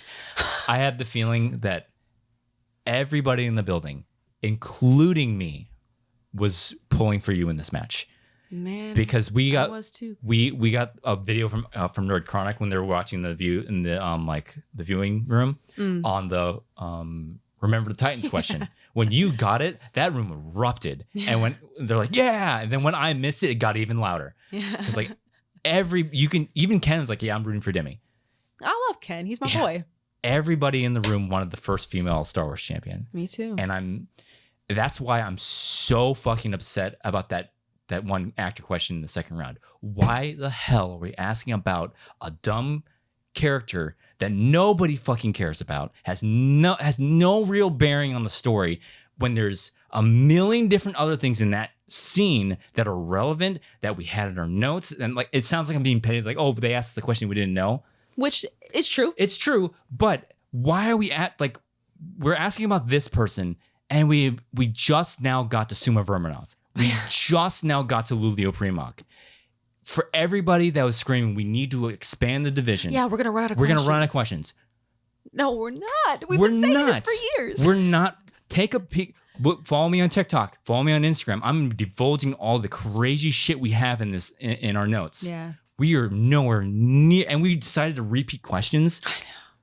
You kidding me? Even before we knew it was ending. Were there any other besides Snips and Sky Guy? Which was a differently worded, so it technically wasn't a repeat. But like, I was so frustrated with questions like that. It's like, there were some other great questions. There were some really great questions. Like, whoever constructed the match for Travis Fishburne, and who was it against? It was Travis Fishburne against Gold Leader. Gold Leader. Whoever and wrote also, that. Yeah. Travis Fishburne, against Adam Witt? Mm-hmm. Both of Travis's matches. Yeah. I'm like, where were those questions? Whoever was structuring the questions for those matches should have structured this match like that, because there were some great questions in that match. But there were great questions in this match too. Like, but we finally got to Mayo in Shaman's Cantina. Yeah, Phil Tippett. So it's like there were some great questions, but like I was so concerned coming into this match that one of those dumb questions would come up and cost us. And it happened. I was like, really, we're asking about somebody that like you went into the credits like, I need a quick question really quick. I need a hard question really quick. Let me grab these. Like you said, there were names in succession. I don't know if that's what happened, but it is just coincidental. I would bet a lot of money that's how it happened. It's like, I need a hard question. Let me look at the credits. There's 4 names. Let me look up instead of going to the movie first. It should always like I always almost wish the Schmodown wasn't editing so that we can say, all right, we'll write questions and we'll show you how it's done. I would have loved. I would have loved to have been a question writer because it wouldn't be just deep, stupid cuts like Lulu Primark or the viral Volts. It wouldn't be some stuff like that. Stuff that's in front of your face that like we would always be like Saracen Iron. That was such a good question. Stuff like that. Like there's so many things that are like, hey, did you realize this? It was one of these, and like, oh my god, that's a fantastic question. And we would be like, people would blank on that. People would pass over that because it's so fleeting, but it's right in front of your face and it's relevant information. Yeah. I would always be frustrated. It's like, why are we doing that and not doing this? Yeah. And I was worried that in a crucial match, in a crucial situation, it would cost one of us. And I like everybody in the building wanted you to win. That's why like I would like had this been against Thomas Harper, had I been going against Thomas Harper, different scenario. We've been crushing ourselves completely. I would have been a monster on the buzzers. 180 different preparation. Much different story preparing leading up to this match. Oh yeah.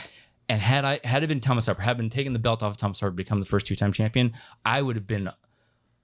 It would have been 51-50 for repeat of me just like crying so hard, cheering, but like I felt deflated because it was just like I won, but I didn't win. You know what I mean? I was like, you did though. Yeah, but it just felt like God. I really like if it. We're gonna cry at some point. Yeah, and not that you're gonna be surprised. If it came down to the first female champion being you, yeah, or me being the first and only 2-time champion.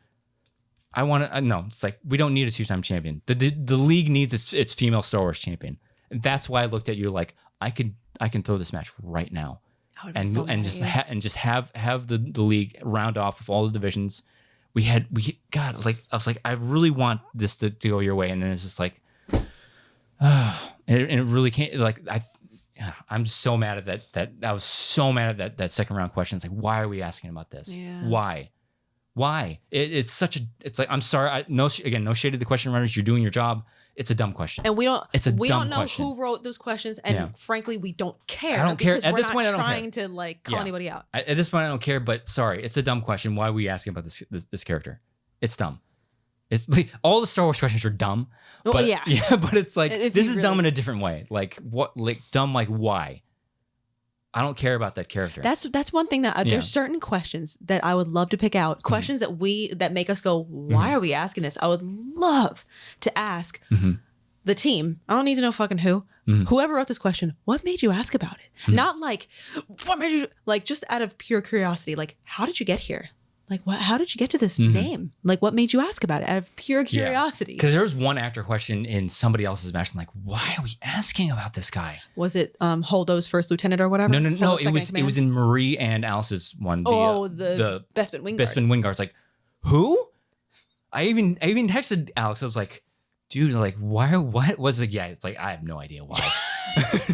Me and Alex were like, every time a question like that would come up, we would text her like, dude, did you know who that guy was? I was like, no. And we were thinking, because whenever a question like that would come up, we'd be like, okay, if we're looking at that scene, you're asking about that, but you haven't asked about this in the same scene. You didn't ask about Shekel. Shekel. He's in that scene. But the funny thing is, they indirectly asked about Shekel in this match when they asked how many characters has Jeremy Bullock played. Yeah. So they indirectly finally got to him. Yeah. But it's kind of like, it is just kind of weird how it's like, why that? When there's something else that's more pertinent to the story. I mean, it's subjective. At the end of the day, it's subjective. Like, who asked about what? Because we were always about like, it's there's got to be almost like a reason why I'm asking about it or thinking about it. Like, it leads back to the movies in a way that like makes sense. It's like, yeah, they interact with the main character, or somebody important plays them, or it connects to something like, whoa, trivia, like something like that. Not like constructing a question like, I just need a question just to be hard. Right. I just need a hard question for the sake of being hard. That's dangerous territory. Yeah, it's very dangerous territory. I just territory. want to write a question that's hard out of nowhere. Yeah. Like that's dangerous. Yeah, and there's no real way for us to get to that answer in our studying.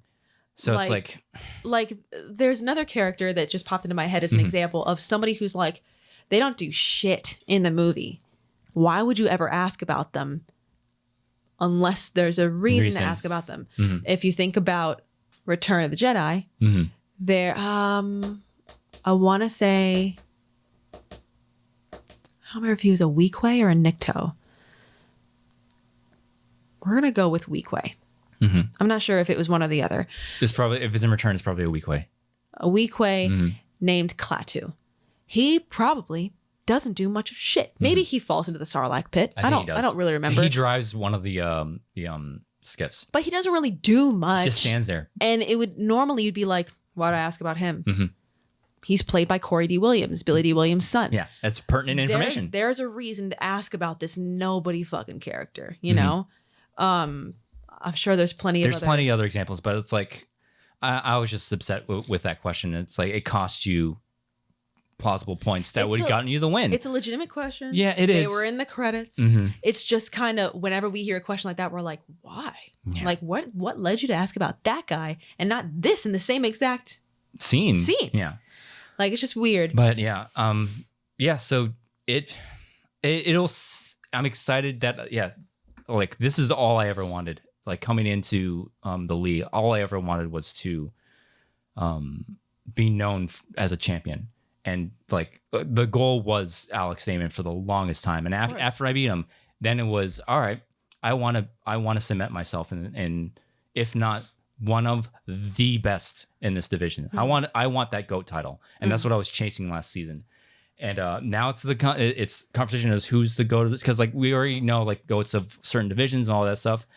The conversation is who's the GOAT of the Star Wars division. Of course I'm going to say myself. Why wouldn't I say myself? I'm the only person to have held this thing twice. But there are going to be people, well, Alex held it for so long. Alex defended 4 times. He transformed the division. These are all true statements. Oh yeah, facts. And then also people are like, oh, well, Thomas Harper went undefeated and defended the title. So with that said, I mean, even Thomas said himself that if there is a conversation, which, legitimately there is, I believe it's between me and Alex, because people will say like, yeah, Thomas is the greatest player because he never lost. They already are. Yeah, they already are. But when you stack our resumes back to back, the only thing Thomas Harper has over me and Alex is that record. No losses. That's the only thing. So, Thomas is a great guy. We've come to know him, and he's a good friend. But yeah, it's no commentary on the person as a person. Okay, so everything that I say from this point on has nothing to do with our friendships. It has nothing to do with how they are as people or their love for Star Wars personally, or their overall knowledge of Star Wars. There's some, like, I will never step foot in Dragon Con because it's too much. Never. I will never step foot in Dragon Con. There's things that you have to know for Dragon Con that I will just like, oh my God. And it's a different game. I'm talking about the movie trivia Schmodown. There's a reason this is the toughest game to play in trivia. There's a reason why we all love it so much, because of the format. That's why I fell in love with this game. There is a tactic. There is a legit strategy to play in this game. And there's a reason why people get exhausted and leave. Exactly. It's hard. So nothing that I say about this conversation has anything to do with what I think of Alex Damon and Thomas Harper's people. Love them to death. Like I sometimes I sit back and like, I have Alex Damon's phone number in my thing. If you had told me 5 years ago, like, hey, you're gonna be friends with Alex Damon, and like, Alex Damon's gonna text you a Scrubs joke. Yeah, it's like if you would have told me that like 4 or 5 years ago, it's like, no way. Why would I know Alex Damon? I was such a huge fan of Alex's. But now fast forward 4 years, it's like, yeah. Now, Alex, we're just gonna hang out together on a stream. Yeah, it's like I'm gonna talk to. I have his number on my phone. What are we talking about? But like everything I say from this point on has everything to do with the game of the Schmodown, and nothing to do with the person. Nothing to do with the person as the person. It has everything to do with how we performed in this game that we all love so much. Yeah. when you stack our things back to back to back, the only thing Thomas has on either of us is that undefeated record. I believe that Thomas doesn't have a place in the GOAT conversation. And he says so himself.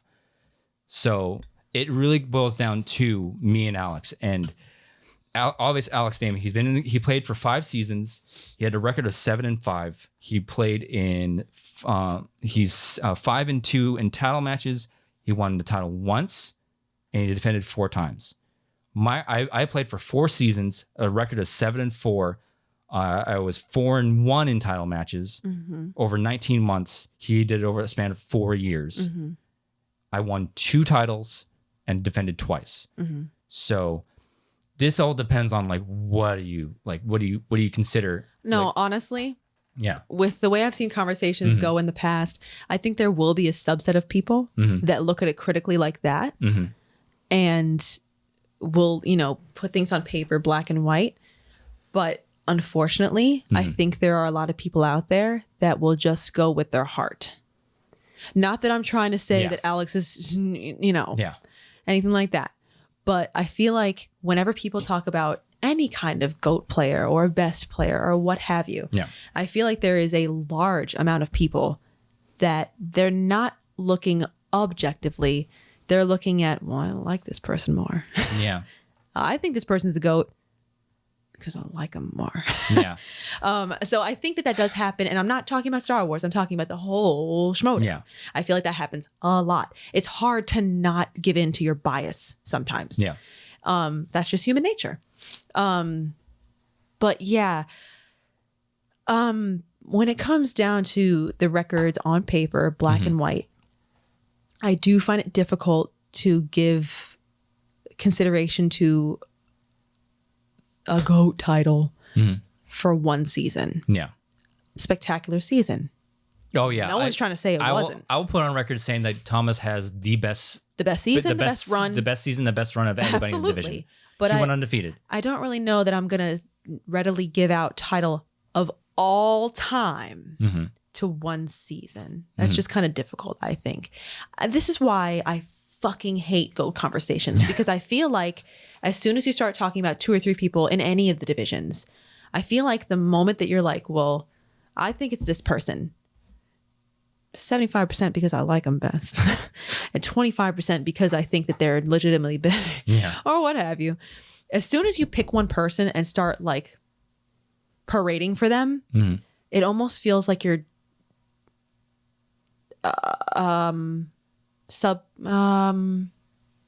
indirectly, unconsciously discrediting the other people's achievements. Yeah. You might not consciously be trying to do it, but I feel like that's what it feels like, And I feel like it's the fan for the oh, I'm like, what is this electric whirring? I feel like, and this is nothing new. I think I might have said the same type of thing when you won the first title match with Alex. I feel like you have been fighting an uphill battle since day one, before day one, because I think, if I'm not mistaken, out of all the players in the Star Wars division, active and retired, you're the only one who had to fight his way into the division with an audition. Star Wars. Star Wars. Well, what do you mean by that? Because I know like people like Evan, they had to send in audition tape. Maybe. I don't know. Unless they did not have to have I don't know. Maybe I'm wrong. But you actually had to have a one-on-one with Christian where he drilled you and paid handsomely for, by the way. Glad we came into the fucking game when that was a thing. But like a one-on-one Zoom with Christian where he grilled you for almost an entire match. Yeah. It was a mock match that we played. A mock match. I'm not sure. Correct me if I'm wrong. I might be wrong. Absolutely. Maybe last year, people like Evan that sent in a tape, maybe they did have to go through a similar questioning process. I don't know. I'm going to assume not. I'm going to assume it was mostly based on the audition tape. Could be wrong. Yeah. Assuming that it was just an audition tape, that would make you the only person that had to fight their way into the league, into the division, and pay for it a lot. It was a pretty penny. Yeah. But yeah, so most everybody else just kind of got to waltz in, either with nothing or with a tape. Or a suggestion. Or a suggestion or a reference. The dragon people were referenced by Alex. Like, right. They're dragon con people. So you have had to fight your way through this division since before your first match even. And then like that's why this GOAT conversation drives me fucking crazy. And I have not and will not read a single comment about this match or anything on YouTube, Facebook, or God for fucking bid I go to the subreddit. No thanks anymore. I can't. I just can't. It's a little too on the negative side for me. Not my place. And you know what? To each their own. You're allowed to have your opinion. I just don't agree with it, so I'm not going to engage with it a lot of the time. It's not 100% negative, but a lot of it felt negative. So and I would have engaged more, but the more I like read over stuff and popped into threads, I was like, this isn't for me. There is one question I kind of want to touch on, or there's one Reddit comment that I saw recently that I kind of want to touch on. But like, you had to fight your way. When people talk about the GOAT conversation, they talk about Alex like, oh yeah, of course, look at his accolades, 4 years, 4 defenses. Oh my God. Thomas, oh my God. Undefeated. Oh my God. So good. Never lost a match. And I feel like from day one, and I'd be remiss if I didn't acknowledge that there are people that have been in your corner the whole way, and there have been people that supported you the whole way. There have been. The dissenting voices are always the loudest. Yeah. Very loud.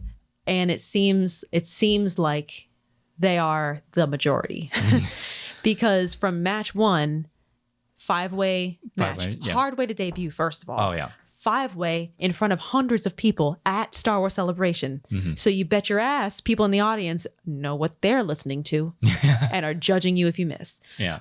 So that had to have been a very high pressure situation for all 5 of you. I do not envy any one of you for debuting in that fashion.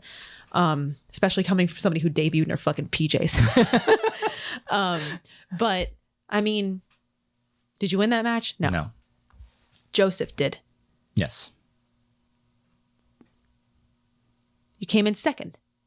You would think. Oh, wow. The guy that took Joseph to his 5? Wow. But no. Nobody was talking about you after that match. They're all talking about Laura. Even though you pushed Joseph to his 5. Then you play Laura in a number 1 contender match. Laura wins because we got hit in a blind spot.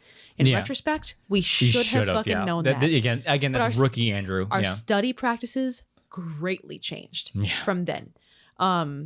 Greatly. You got hit in a blind spot at the time. And then, of course, it became all about Laura. She won. Now she's going to face Alex. And Andrew's 0-2. What the fuck is he doing here?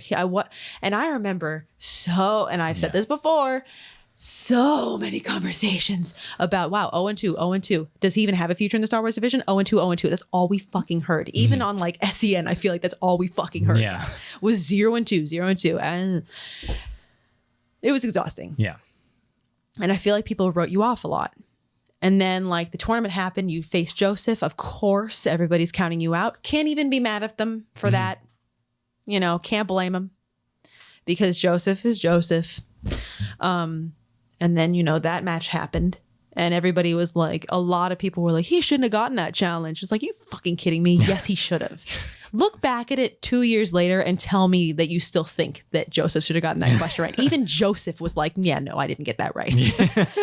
But so many people were like, I don't know, actually, Luke is actually the right answer because Luke's hatred is an extension of Luke as a person. So technically, Luke could also be the one thing that Vader said he could destroy him. Fuck off. But anyways, they counted you out. You still won in spectacular fashion. Yeah. You played your match against Molly. In full disclosure, I don't remember if there was a poll. I don't remember which way it went. Maybe it went in your favor. I don't remember. Tidarium fucking happened. Don't talk to me about it because I'm still hurting and I'm still mad. It happened. You won though. But I'm still allowed to have my feelings because they're valid. Tidarium cost my only knockout on my record. And Tidarium also caused people to look at you in a different way and have another thing to fucking criticize you for, which drove me nuts. So, that happened, whatever. And so what happened after that? Ace? Was that the next one? Ace was the next match. Lost. Got hit with another blind spot. That we should have known. Again, Now, at this moment in time, looking back, that's a 2-pointer in our notes now. How did we not know that? Yeah. But back in the day, every season, our study tactics changed drastically. We had rules that we like. It was first like the character rule if they interact, and then was the Chronos rule. Yeah. And then after 8d8, it was the 8d8 rule. Yeah. Like random stuff, fucking characters that had action figures. Yeah. We adjusted, and we did that all the time, not just for our match either. Yeah. When we noticed a question that we were like, "Ooh," and somebody else's match was like, "Oh Jesus, let's add this," and go down all these other rabbit holes, and we kept adding, and I was like, we always adjusted, like constantly. But like 88 happened, you lost. Everybody's talking about Ace now, of course, because he had a wonderful, fantastic run in a tournament, and that's fantastic for him. But now everyone's like, "Yeah, see, fucking told you Andrew would lose. Fucking told you." Knew he, and it's just like it feels like every step of the way people have found a way to try to actively keep you out of the conversation. Mm-hmm. Yes, there have been people, I acknowledge, that have supported you, but the vocal majority were the people that were like, "Yeah, see, I fucking told you Andrew would choke. I told you he'd miss that 5. He always misses his 5. Fuck you. You missed like 2 5-pointers. 2. I think it was in my entire career. 12th Mooney out in 88. Maybe one more. Was there one more? No. I have after 88. I never missed a 5. Yeah. Because we've learned from our mistakes. Yeah. Because that's what you do. I always missing 5. I missed 2 5-pointers in my entire career. I remember people saying that, like, "Oh, Andrew's accuracy on his 5 is kind of fucking shit."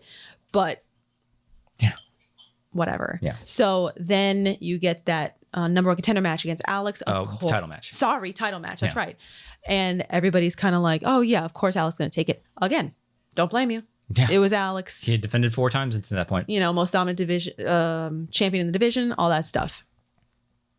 Again, won in fantastic fashion. 51-50. The infamous 51-50. Challenge heard around the world. And again, when that challenge happened, everyone was like, "Oh, I don't know. I don't think Andrew should have gotten that because Alex was more right." It's like they were both right. Both right. My answer just wasn't there for some odd reason. They were both just as right. And PJ even admitted on Twitter. Mm-hmm. It's like, that's like the challenge that he always remember because it's still a challenge that was used properly, and it's like I was legit wrong there. I should have had that answer there. If I'm not mistaken, he said, "Yeah, I wrote that question, and he changed my mind." Yeah. So it's like, but the people were like, "Alex was more right." Whatever.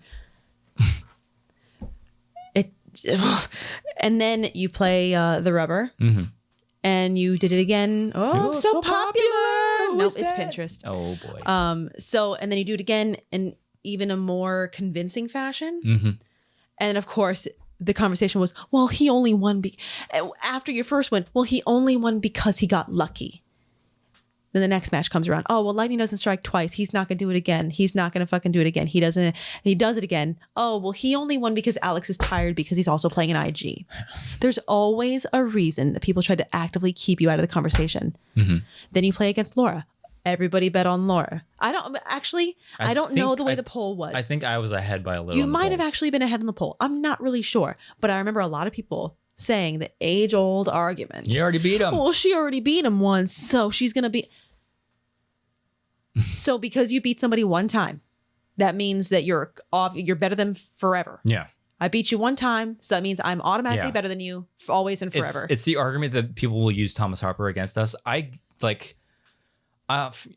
say it. Like, I guarantee you, if I was going to face Thomas for this title, I guarantee you I would have beat him. I lost by 1 point. I lost by 1 point. If had Thomas not held on to the belt and decided to keep going, we would have been the same as always, just killing myself over studying, putting things aside. When I say we sacrificed so much for this game, I'm telling you, I passed on jobs. I was booked for a job for my match against Laura, and I said, "Hey, do you think we can cancel? Do you think we can reschedule?" And I ended up dropping it and returning a deposit because I wanted to play in the game. That's the lengths I went to for this game because I loved the game so much. And that match against Laura, not only did you turn down an actual well-paying job, I was in the hospital less than a week before that, 2 or 3 days before that match. Was our first match. Laura Kelly won, not 2. Your title match with Laura. No, I'm talking about when we had to fly out. That's the reason I canceled. Oh, Oh, your first My match. first match Okay. against Laura. Yeah, I don't know what it is about matches with Laura, but shit's always happening before. I turned down a job because like I know I can get there. So I turned the job down. So that was your first match. And that was my first match with Laura. And we flew out to LA. Gotcha. For that match. That's the lengths we went to. Yeah. Like, and that's what we say when we look back on this is like, this was not healthy. Yeah, no. This was not healthy. And had it been Thomas Harper that I was going up against to win this belt for the second time, we would have kept doing it. We would have kept doing it. I would have drove myself crazy over the notes. I would have been mad. You would not want to hang around with me. No. I would not be pleasant to be hanging around because that's the level we went to. Yeah. And both of us. Both of us. At the same time. That's the commitment that we had. And I guarantee you, had I played Thomas again, it would have been a different story because I would have been crazy. Well, and you can write in the comments, oh, you can't say that. There's no way you can back it up now. It's like, go ahead and play him. It's like, I'm not going to play him again because unfortunately, we're not going to do it. I'm so done with trivia now. Mm-hmm.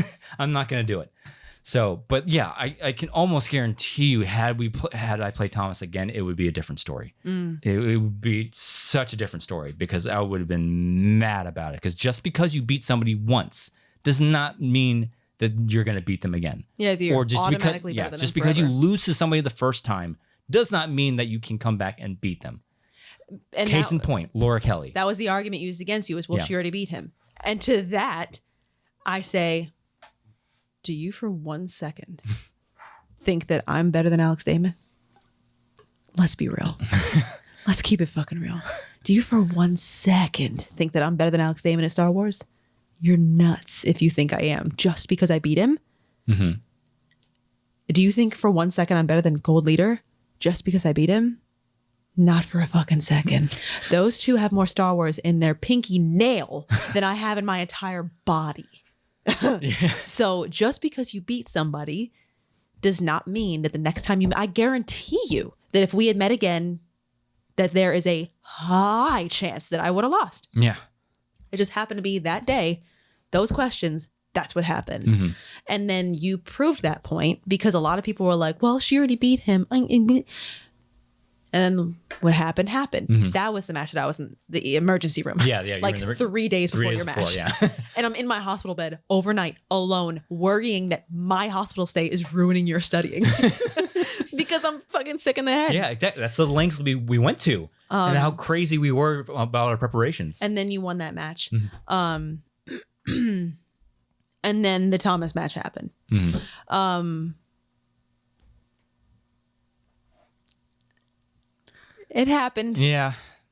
Technical difficulties happened also. Mm-hmm. Wish they hadn't. Yeah, that match took a while to film because of something that happened behind the scenes. Yeah. So. And I wish it hadn't, but it did. Yeah. And so, he took the belt that day. And then, again, well, I told you he wouldn't do it. What does he need to do? Yeah. Like, what does he need to fucking do? Because the dissenting voices are the loudest, but by God, they're the loudest. And so it really grinds my gears when people start talking about go to the Star Wars division and you are considered and tossed away. Because it becomes, well, Alex had it for 4 whole years and Thomas never lost a match. What about your accomplishments? Yeah, like I said, again, anything that I say about the Go conversation has nothing to do with them. Clearly we're having a cathartic conversation right now. And frustrations are coming out. What really frustrates me about the whole Alex held 4 years. He competed once every year. His fault. Not his fault. That was the nature of the division. The nature of the division. And it's just, it's like my fucking dumb luck. The year I win it off him, hey, we're going to put it on the line 5 times in the season. It's like, yeah. I'm sorry, what? I'm so glad we did it that way. Because I know some people have been talking about consecutive days of the belt being held. This is where conversations like this, the Star Wars division is its own little unique thing in the Schmodown. Like we can't take accuracy rates into consideration. We can't take consecutive days holding the title in consideration. You can, but you can't. You can't. Because your accuracy rate is probably much better than mine because you didn't play quite as long. That's what I'm saying. Mm-hmm. Because I don't know if it is, but if my accuracy rate is better than yours, it's horseshit. Mm-hmm. Because I was in the division. I mean, I know that you would say 2 seasons, but not really. It was like a season and a half if we're being generous. Mm-hmm. And if I have a better accuracy rate than you, it's horseshit. Mm-hmm. Because you were in the division for 4 years. I was in it for maybe 1.5. Mm-hmm. that means that you had that much more. The longer you stay in, the more chances you have to miss questions, to lose, and lose matches. Yeah. And another thing that I will submit from personal experience, something that you can't say because you were already in it, but I would say that the class that came in with me, the rookie class that came, the Star Wars rookie class and the that came in Dragon with Con me. players, and Well, every time I hit this microphone, every rookie, because there were more than just me and Dragon Con players. Yeah. Every Star Wars rookie that came in the season that I came in, I think that we had a very big advantage coming in because when you came in, everybody knows that there was a dramatic shift in Star Wars question difficulty. That happened. It kind of ramped up. And then 5150 happened and all hell broke loose. Yeah, it started to turn right around the Alex and Scrimshaw match. There were some questions that was like, whoa. That Danger question that they both missed. Yeah. That Aravana question at the time was kind of like a wow. Yeah. You know? So there was a bit of a shift happening. And then it ramped up a little bit. Then 5150 happened. Fuck you guys. Because then Pandora's box was opened. And we get questions about Elon Mac's homeworld.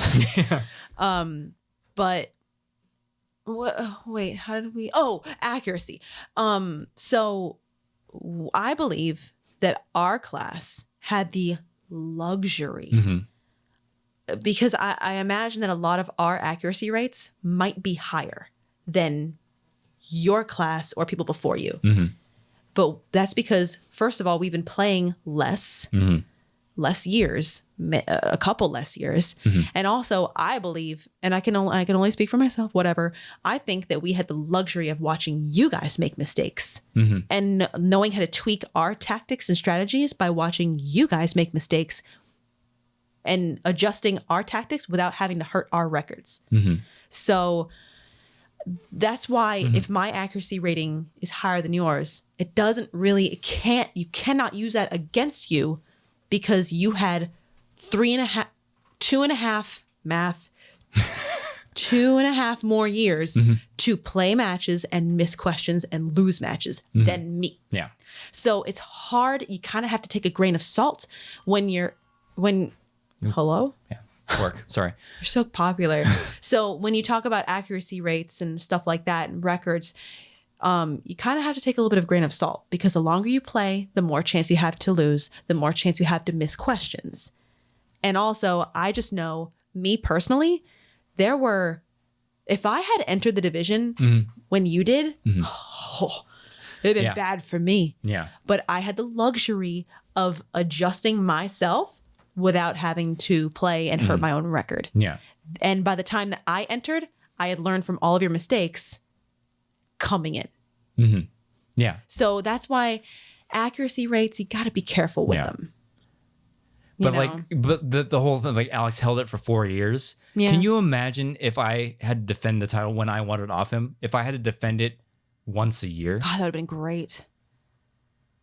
To have that kind of a mental I probably break. would have held it just as long. To have that kind of a mental break. Because that every other month competing weared on me. Imagine. And that's exactly why I set the tournament out. Imagine if you were a runner and you were like, my personal goal is I'm going to run a marathon every year. And then one day, the coach of your league goes, you're going to run a marathon every other month. Yeah.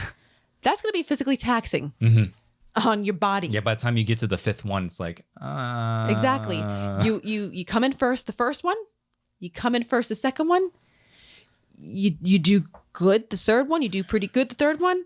By the fourth one, maybe you're a little bit fucking tired. And technical difficulties, you know? Maybe your number falls off of your jersey or something. I don't know. Yeah. But yeah, it was so hard competing that many times. Imagine that, but mentally. And people might say against, like, well, people like your class competed in a tournament, so it was like week after week. Different. It's different when 3-rounders.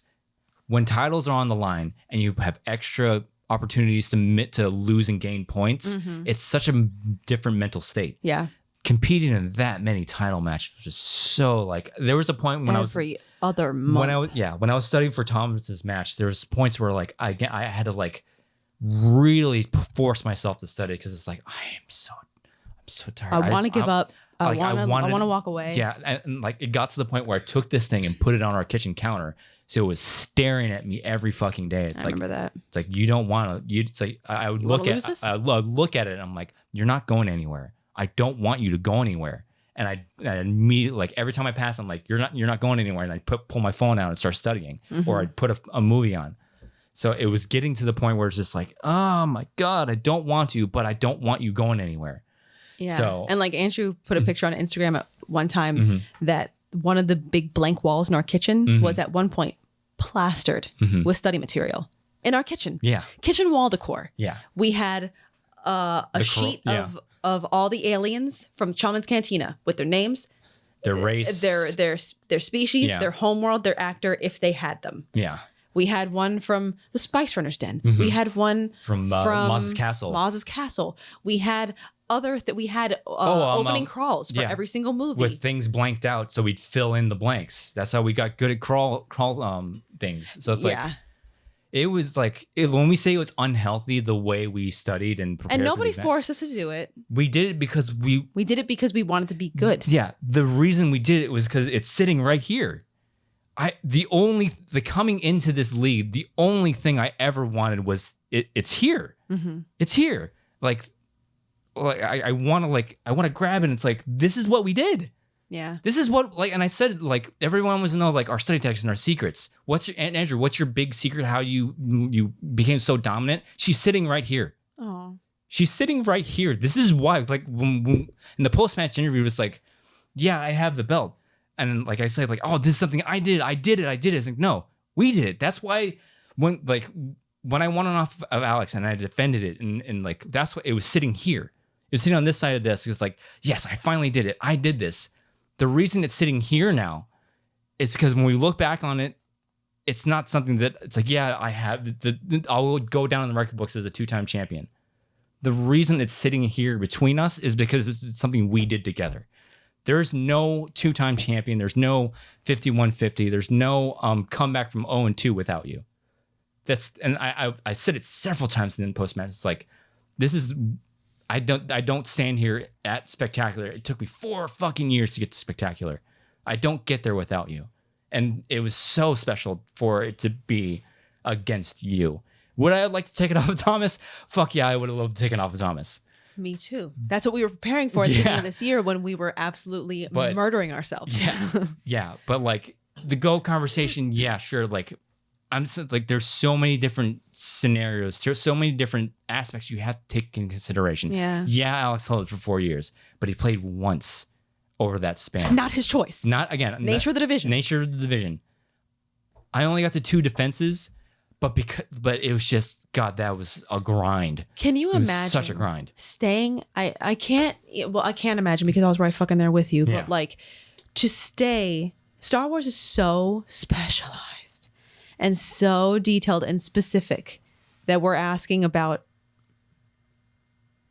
Bespin Wingard. Yeah, that's partly in the scene. You know, like it's to the point where you might as well memorize the crawls. You might as well memorize the credits, you know, at that point. It's so incredibly specific. I can't imagine, but also I can, the fact that you had to stay on top of your game. Not only did you have to stay on top of your game prior to your match with Alex to prepare for your match with Alex. What was that, in February or March? That was in February. March. March-ish? Yeah, March-ish.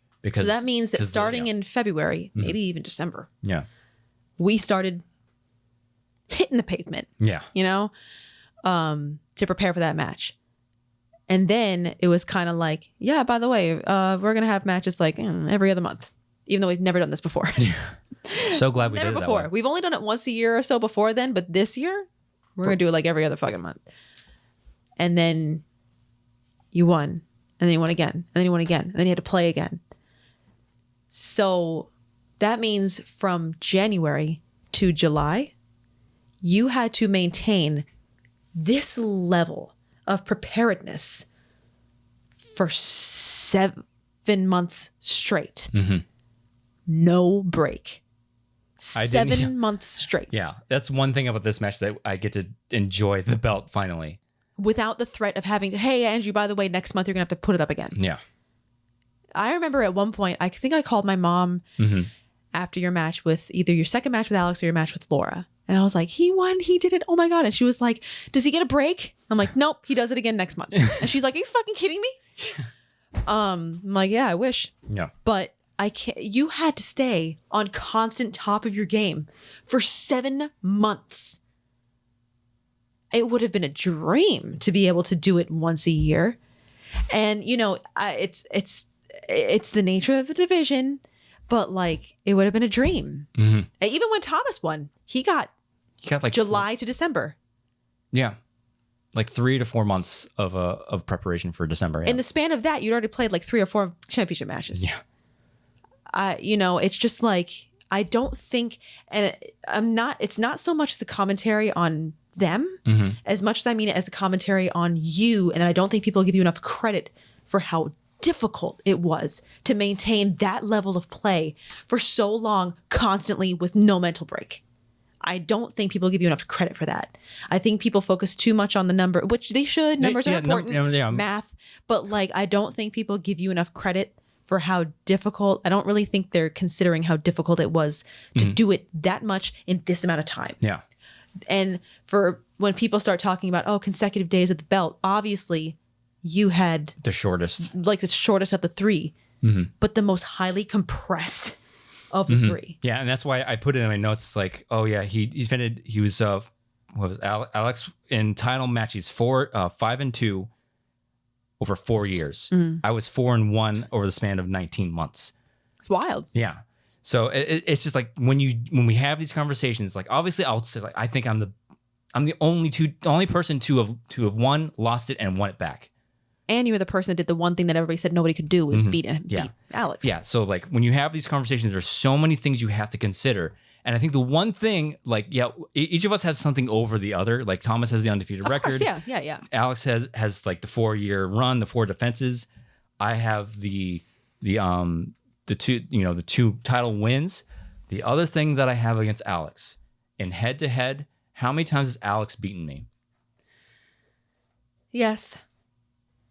He never beat me. Yes. And I know that we just had a conversation about like, oh, you beat me once, so you're better than me. I mean, granted, you have a bit more of an argument because you did rematch. We rematched. And so, it did go the same way. Yeah. So it's like when you do have this conversation about who the GOAT of the Star Wars division is, it's like, yeah, we can bring the fact like Alex basically built the division. We were all chasing him, all that. But if Alex is the GOAT, how many times did he beat me? So that's something that I think should be considered. So like I said, we can talk about this till we're blue in the face, but like there's so many things like that. The difficulty of doing it that many times over a compressed span was just unhealthy. And staying at the top of your game for that long, it was so hard. And I wasn't even the one playing, and it was hard. It was too. And then you started playing for some fucking reason. I don't know why I would agree to it, but yeah. Like it was a lot, and this feels like a therapy session for us. Maybe we shouldn't release this episode. I don't know, but it feels cathartic. It was a lot, though. It was a lot. However, as badly as I wanted it, and there's no words that could convey how fucking bad I wanted this, because I did. I wanted it so fucking bad, but. Like we said before the match even happened, both outcomes are good. And so with even as badly as I wanted it, and as much as no words can come close to conveying how badly I wanted it, I'm also so happy that you won it because you deserve to have that 2-time champion. I feel like as much as I wanted it, I don't think I ever deserved it as much as you did. You know? Yeah. I mean, it would have been cool. It would have been a really great feather to have in my cap. I did. I wanted it really fucking bad. This loss crushed me. Yeah. Like, I cried more after this match than I think I have in a long time. But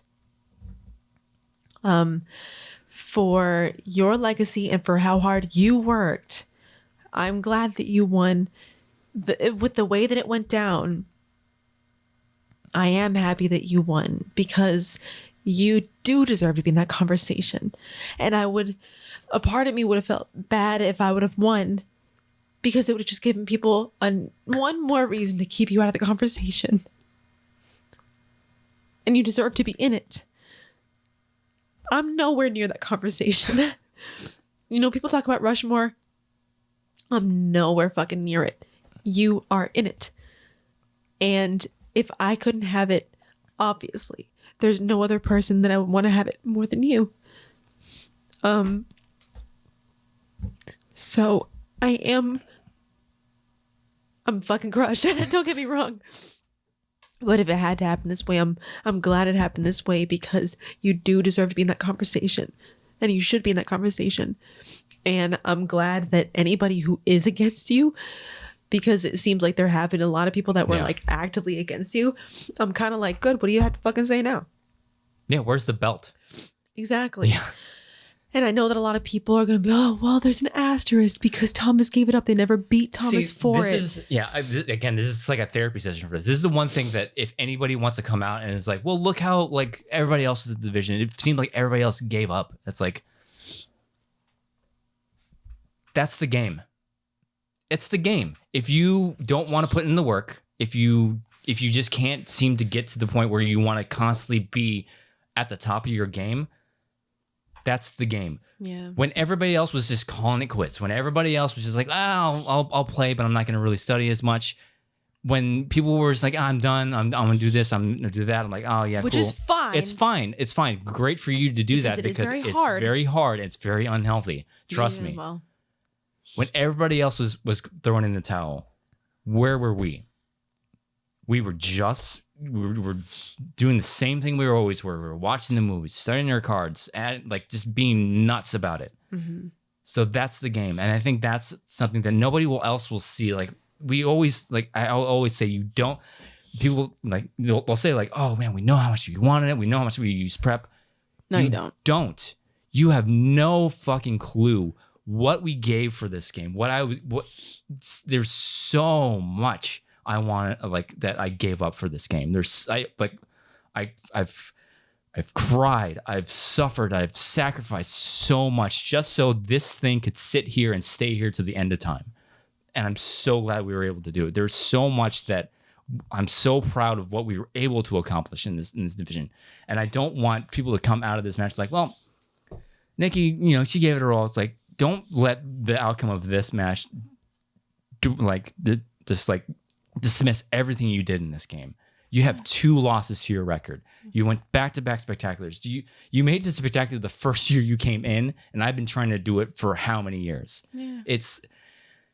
And that's why I don't want to look back on this match and being like, oh well, yeah, I gave it my all. It's like, no, there's so much. Like, look at like again, nothing on the rest of the other female competitors in this division. Their accolades and their records and that don't even come close to what you did. Well, I definitely wanted that accolade. I definitely wanted to be able to say that I wanted to round out the first female. Mm-hmm. It was the last one, and I wanted to do it because I was so close. But yeah. But I'll say it again. The reason it's sitting here and not here is because we did it. Again, the title it's me. I won the match, but don't let that fool you. My secret weapon is sitting right here, and that's why it's here and not here. So that's what I'll say. I just don't want people to look at this match and be like, well, Nikki. It's like, no, you should be saying Nikki has won. Like, there's a reason people gravitated towards you. There's a reason you won Babyface of the Year last year. You came into this division and everybody immediately loved you. I cannot say that for everybody. I definitely can't say that about me. No, definitely not. There were people that like actively rooted against you. Yeah. No matter what you fucking did. And I don't understand. Yeah. But that's why I'm so happy that it did happen this way. I would have liked for it to go my way, but because it didn't, we said from the beginning that it's a good outcome either way. And I do like it because I do think that it belonged with you more. So would I have liked to have it? Yes. But at the same time, I don't know, it seems fitting for it to go back to you, you know? I don't know. It's hard. It's hard to like put all the feelings into words because I have so many feelings. But I just think it's funny because there's always going to be people out there that detract. They have an asterisk. I even saw somebody, and this is one of the reasons that I just can't do the Reddit. Yeah, is that I even saw somebody at one point say that the winner of our match, before it even happened, that they were like, well, you know, the winner of that match is always going to have an asterisk. And I thought that the rest of that comment was going to be like, because they never beat Thomas. But it actually went in a different direction. It was like, oh, it's always going to have an asterisk because they even said that they didn't prepare as hard for it. It's like, we didn't prepare as hard for it because it was each other. Yeah. And that absolutely, do you not think I busted my ass to get to the point where I didn't have to bust my ass anymore? Yeah, before we knew we were playing each other, we were on top of our game. Do the same shit. Like Love Ace and Evan. Like, there's a reason those matches weren't close matches. I mean, they'll tell you straight up. Yeah, I think. Yeah, but it's like one like they eased up, but two, we were just as razor sharp as we were coming into this season as we ever were. Being at Celebration, looking at no cards in line, constantly. Yeah, yeah. But it's comments like that just always make me like laugh and quietly rage because I'm like, if you only knew. Yeah. The one comment that I do think was funny, the one that actually drew a comment out of me, was somebody talking about like, what would have happened if Andrew's challenge in the 5150 didn't happen and it went the other way or something like that? I would have doubled down. And somebody was like, oh, it would have just been one more example of Andrew getting screwed over by the desk. And I was like, brother, if you only fucking knew. If you only fucking knew. That's a conversation for many years down the road. That's a conversation for another time that I just need to be a bigger person. Yeah. Not that's a conversation that we can talk about like 5 years from now. Yeah. Because we don't need to say it on the air. So. Oh, man. But yeah. But yeah, this was a match. Like we said, there was a good outcome either way. Either the first female champion or the first two-time champion. Yeah. But yeah, I really wanted you to take it home. No, you didn't. Yes, I did. No, you fucking didn't. But I am glad that, you know, I did. This is all I ever wanted. It's all I ever wanted was to have it end here. And like, well, that's the thing. Yeah. The only reason that I ever got involved was to get you to that level and help you get to that level. When we started out, I never thought that I would ever do this, and I probably shouldn't have. But like, that was why I got involved, was because I wanted to help you do this and get to this point. So, and honestly, I feel like it would almost be like ridiculous for someone like me to hold the belt. Yeah. I mean, it's ridiculous, but also kind of something that I do take a bit of pride in. Yeah. Like the small bit of pride that I take away from my time in the Schmodown is that I only started watching these movies a couple of years ago. And I could still beat people and only lose by a point to the people that I lost to. Like you guys have been, you and Thomas live, breathe, eat, and shit these movies and have been doing so since you were fresh out the womb. Then I bounce into the picture like, hey guys, what's a bothin? I can't even tell you the rest of the title and match it up to the episode number. Can I play? So I do think that's kind of funny that I could, you know, do what I guess I did. And that's something you should just hang your head on. Like you only lost 2, and the 2 that you lost to were title matches. Yeah. So. Yeah. Yeah. It sucks that I have so much fucking stupid shit in my head that I don't get to say in front of people.